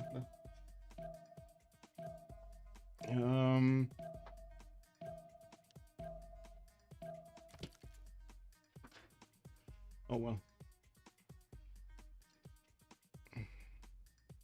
I guess the only thing that I could do, if you at some point do come to Bucharest, I can show you places that you should really avoid. I could do that, definitely could do that. Although there are starting to be very few of them.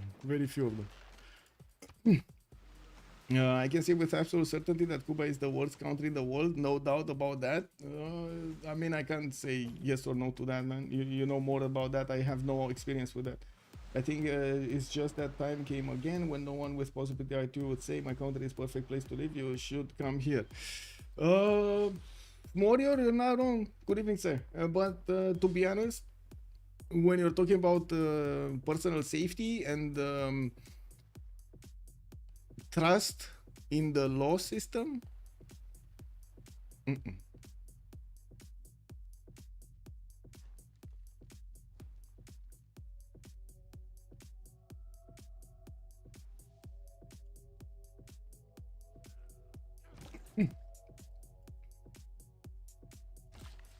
Okay, western side, what do we have here? I see, quite a lot more units did die over here from Hungary next to a tire, and yes, those artilleries actually both died and could not train their shots against the city of Tyre. We did have the Phoenician battleships getting upgraded, and yes, he did focus his efforts on tanks, even from the eastern cities and on camps, while I do see Arabia is coming in with a few battleships of his own. We do have Arabia getting his scientific theory in one, and another array of battleships are coming in. He would really need ironclads. Like, this is the must. This is not good to have. This is a must have. He really needs to get more boats, and he really needs ironclads and not only caravels. Steel walls are going to be hard to hit even with the battleships. It takes a long time to get them, and well, he might be overwhelmed by the amount of production or the amount of units that Phoenicia might get from so many cities. He did stabilize his defense on the city of Tyre. Again, we do see a desync when it comes to the attack, and unfortunately they're not going to get to benefit from the tension that Phoenicia spent on getting all of those land defenses, and might not be able to break him because of this desync. We do have the ironclads of England managing to punch through Japan, and I do notice England over here is coming in with another wave of units, another wave of ironclads, and another wave of frigates. With the frigates, well, at the moment the ironclads are actually doing the brunt of the damage, while Victoria is waiting to upgrade those frigates into battleships. Okay, in every country they had the gun, the enforcement, and that's the with the mafioso. I think we got different definitions of that. Kokusu, good evening, sir, and welcome. BOFCB win conditions. Well, at this point, we'll see if they do have a win condition. Because if they do lose, if they do manage to punch through, actually, wait a second. It's this is no. If they do lose Atomation and at the same time hoTsauce, this is gonna be a major problem. And oh no, we see it again. Venetian Arsenal is being placed down. It's happening. It's happening. For Venetian Arsenal is being placed down.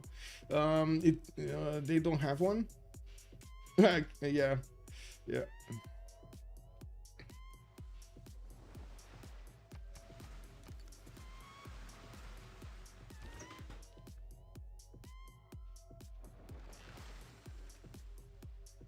Well, these ironclads are gonna go forward, and we'll see how things evolve if they will manage to actually take out everything.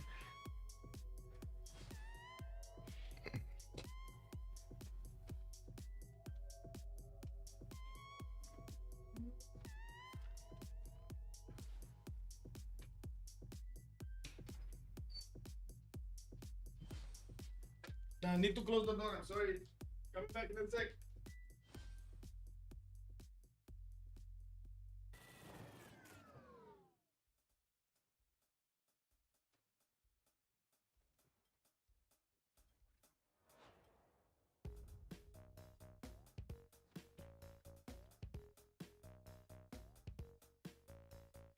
Yeah, here we go. We got a destroyer joining us, and I had to close the door because she likes to jump on the door and open it. So yeah. Woo! Oh my God, she's starting to do the Ferrari. Vroom, vroom. Okay, let's see. Whoa, Grandmaster Chapel still needs to be built. Oh, there was a flood? No, it didn't hit the flood anyway. Victory is in here, and it looks like we do have a win. BOFCG did concede the game to their opponents. We did have Brainrot with quite a few attacks going against their opponents. The sacrifice of Coolwip's Macedon against both Japan and next door neighbor Atomation. We did have Rome pushing in from the north, wiggling his toes over there, getting into the borders of Norway, pillaging and taking a city, while we did have England coming in with a lot of boats to clean up everything.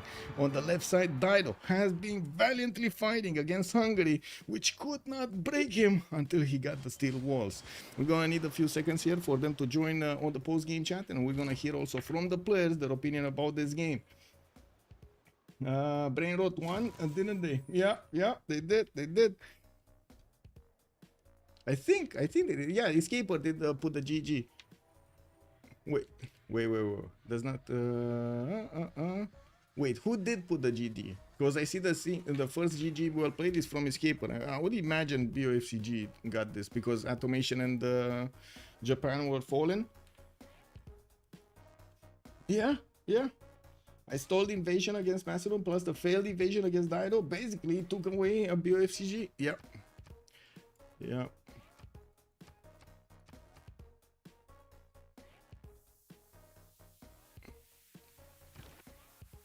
Okay, let's see, where are we? Okay. Yeah, post game. Okay, that's fine. We're really wanted to sim, so we didn't want you to sim.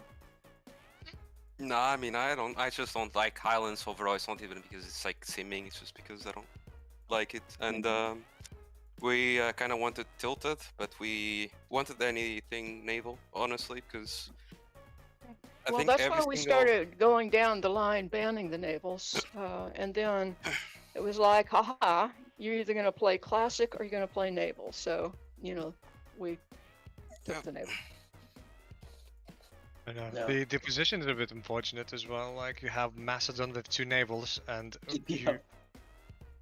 I think it's okay.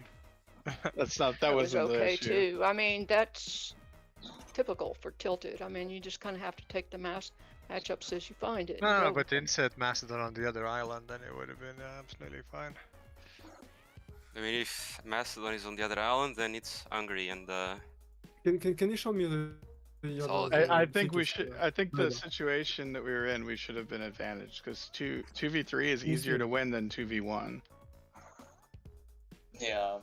Like 2v1, that guy should be full dead. Like super You were, fast. but then Macedon showed up, and your total I early mean, game and mid game was Whatever. just Yeah.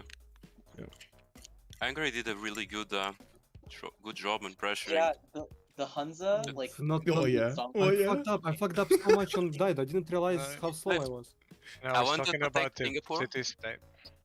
I wanted to take Oh, Singapore, and you already had like 3 times my invoice. Like, what the fuck is that? Yeah. It was the tournament when I finished good. Like I saved up 3s and I finished 4. Like I was prepared for this shit. But I don't know, man. How you had so more stats than me. Like I clicked top completely, I mean, and still, man, when I come to you It's- with all my units, I have good traits. But the time I get to tire, I have still. Yeah, he because has I a, also have a good. he has I like, also didn't like win top 5. 3, and I had insane 3 inquiry. Dude, you can't Yeah. ignore a naval civ that long. Like, you just can't do it. They're all gonna outsim you in stats every time. Yes, but I still think how It's like could they do it? ridiculous to Because think otherwise. between- Harbor doubler like is huge. Massive adjacency. No, it's like it's only 15 tiles between our capitals, but before I settled like these two cities, just like 6 tiles from the cap, it was like all jungles and hills. So even if I chop like 5 horses, it still will take like almost 10 turns to get there. You settle towards him. That's just what you Yes. do. Settle towards him, Earlier, make a then I road. can't take- then I Yes, can my get my gold 4 and mate. 5 city were towards him. Settle towards him, make a road, horse in his face on turn 27, and it'll be fine. But that's not what happened. Norway, why you didn't have oligarchy, by the way? Automation. I did have oligarchy. What do you mean? Really? Okay. Oh, I forgot to put it back in after I lost. it. Yeah, exactly. Also, you got Well, no, we two- lost you the got two monarchy. We city lost states. the monarchy. I mean, it didn't matter at that point. The game was over because the other side was Yeah, dead. you I got two wasn't city like states really as well. paying attention. I mean, to be honest, if City England States is had not 3 or 4 frigates, you would have died a long time ago. I don't know about that. The choke I is had hard. an admiral too. Like, I don't know what you mean. No, you didn't. No, I When think, he first I attacked, think you you have didn't. to wait for. Yeah, but that was just can't really caravels. fire Like, I'm way too far for That's him what to I'm get there saying. with That's what frigates I'm that saying. early. Like, it's just not gonna. And only 2 frigates can attack with 2 caravels. That's not really gonna get through. Plus my Yeah. frigate when he has the unique unit. Like that's what And- they needed to have. Well, sure, He but also like, has, they like, still um, can only attack with 2. Like, it was a really tight choke. Like, Well, He 2 also attacks has like from 4 that and a seconds cannibal of kills first your moves on cannibal. me. Well, so what were your amenities on entire? So, I mean, I Were you didn't plus have. 3? I'm now plus it's 5 minus on Macedon if you're wondering, you know. I was plus What? 3 because all around, that's all. Plus 3. I mean, whole game was kind of hard because I went Oligarchic Legacy and then didn't have amenities. Man, I was autocrat like legacy. Oh yes, it seemed very hard for you, Scaper. It's so hard. I was also I minus feel 1 so amenities bad how everywhere. hard it was. It didn't send a single unit until you had 400 signs. That must have been so hard. Oh, so hard. 396 science instead of 400. It was so hard to rough life. I mean, I was next to in the Sea of Norway. I couldn't settle. But guys, coast, so guys, to go some- I have Natural History in 3. I'm gonna get the manatees. Dude, you had Yeah. two wonders. Like, what are you talking about, Mark? One, You literally had 2 wonders. Matterhorn is And good, I- but the wonder top. How am I using this I wonder mean, top? Like, I'm it not. still gets you a pantheon and No, boosts you I, to oligarchy fast if you want it, and that's what like you just settle on it and get free culture and faith. Like, Okay, I don't know I what you said- mean. It's not worth Okay, it. when I settled the wonder, I already had 11 faith. Like, it didn't give me much, this wonder. Like, but for culture, I mean, the whole team, why did you have 11 faith? You shouldn't have gone God King ever. Like, I mean, I didn't see the wonder. I scouted south because. I mean, it's been distanced to you. Yeah, exactly. I made a I mean, scout I and don't scouted know, man. south. Okay, I I don't know. but still I think didn't- you never go God King on Rome anyway. if I saw the wonder, of course I'm not gonna go God King. No, I mean ever. Like in any Ever? game.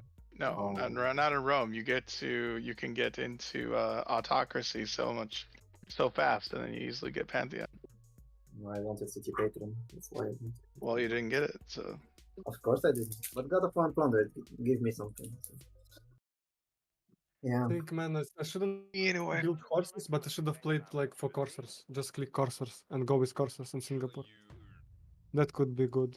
In Singapore, time you and sourced engage. it, no? You gave me Singapore for like 6 turns, but after you sourced it, no? Yes. Maybe I shouldn't invest that many in Hunza. Just Especially because you play have Singapore earlier and go cursors. Yeah, we got your GG unit guys and unit will be really good as well, right? So the Corsair one.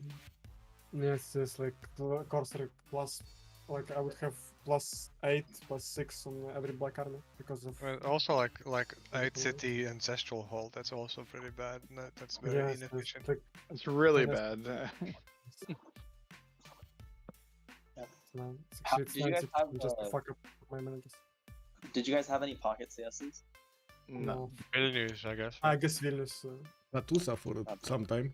Who soused it first? When did it get soused? I think we used it first. Yeah, we used it I first. see a- Escaper that was the reason holding why it. they- Yeah, but I was ready to take over. Yeah. Yeah. I don't think yeah. that could have been discovered, to be honest. If you just kept it pocket. Well, I guess. Yeah, but still, when you bonus is too play in much. West for universities, Yeah. Yeah. but maybe it was better to contest Singapore because amount of units came from there. It's insane. Yes. Well, GG's guys. GG, well played. Yes, well played. Thank Have you a so good much evening. for the cash, Michael. Well, it was a pleasure. It was a great game to watch. No, there we have it. We heard from both teams, and we did hear a bit about the problems in the game, and of course the thoughts throughout the game. I do want to reiterate that Brainrot did manage to win this game against a battery of full cash builders, and we're gonna need to move on forward on the next CPL Premier League stage. I do want to also say tomorrow we're gonna have COC going against HOH in their third game and deciding game. If one goes on the upper bracket into the finals, and one will go lower bracket to fight off Team 250. We're gonna need to wait for that answer tomorrow, 1800 GMT. During the day, we might actually have a surprise stream, still waiting and seeing what things are going to happen over here, and I'm very excited for tomorrow. Oh my god. Anyway, keep bottling up, I guess. We do have to close this, so it is what it is.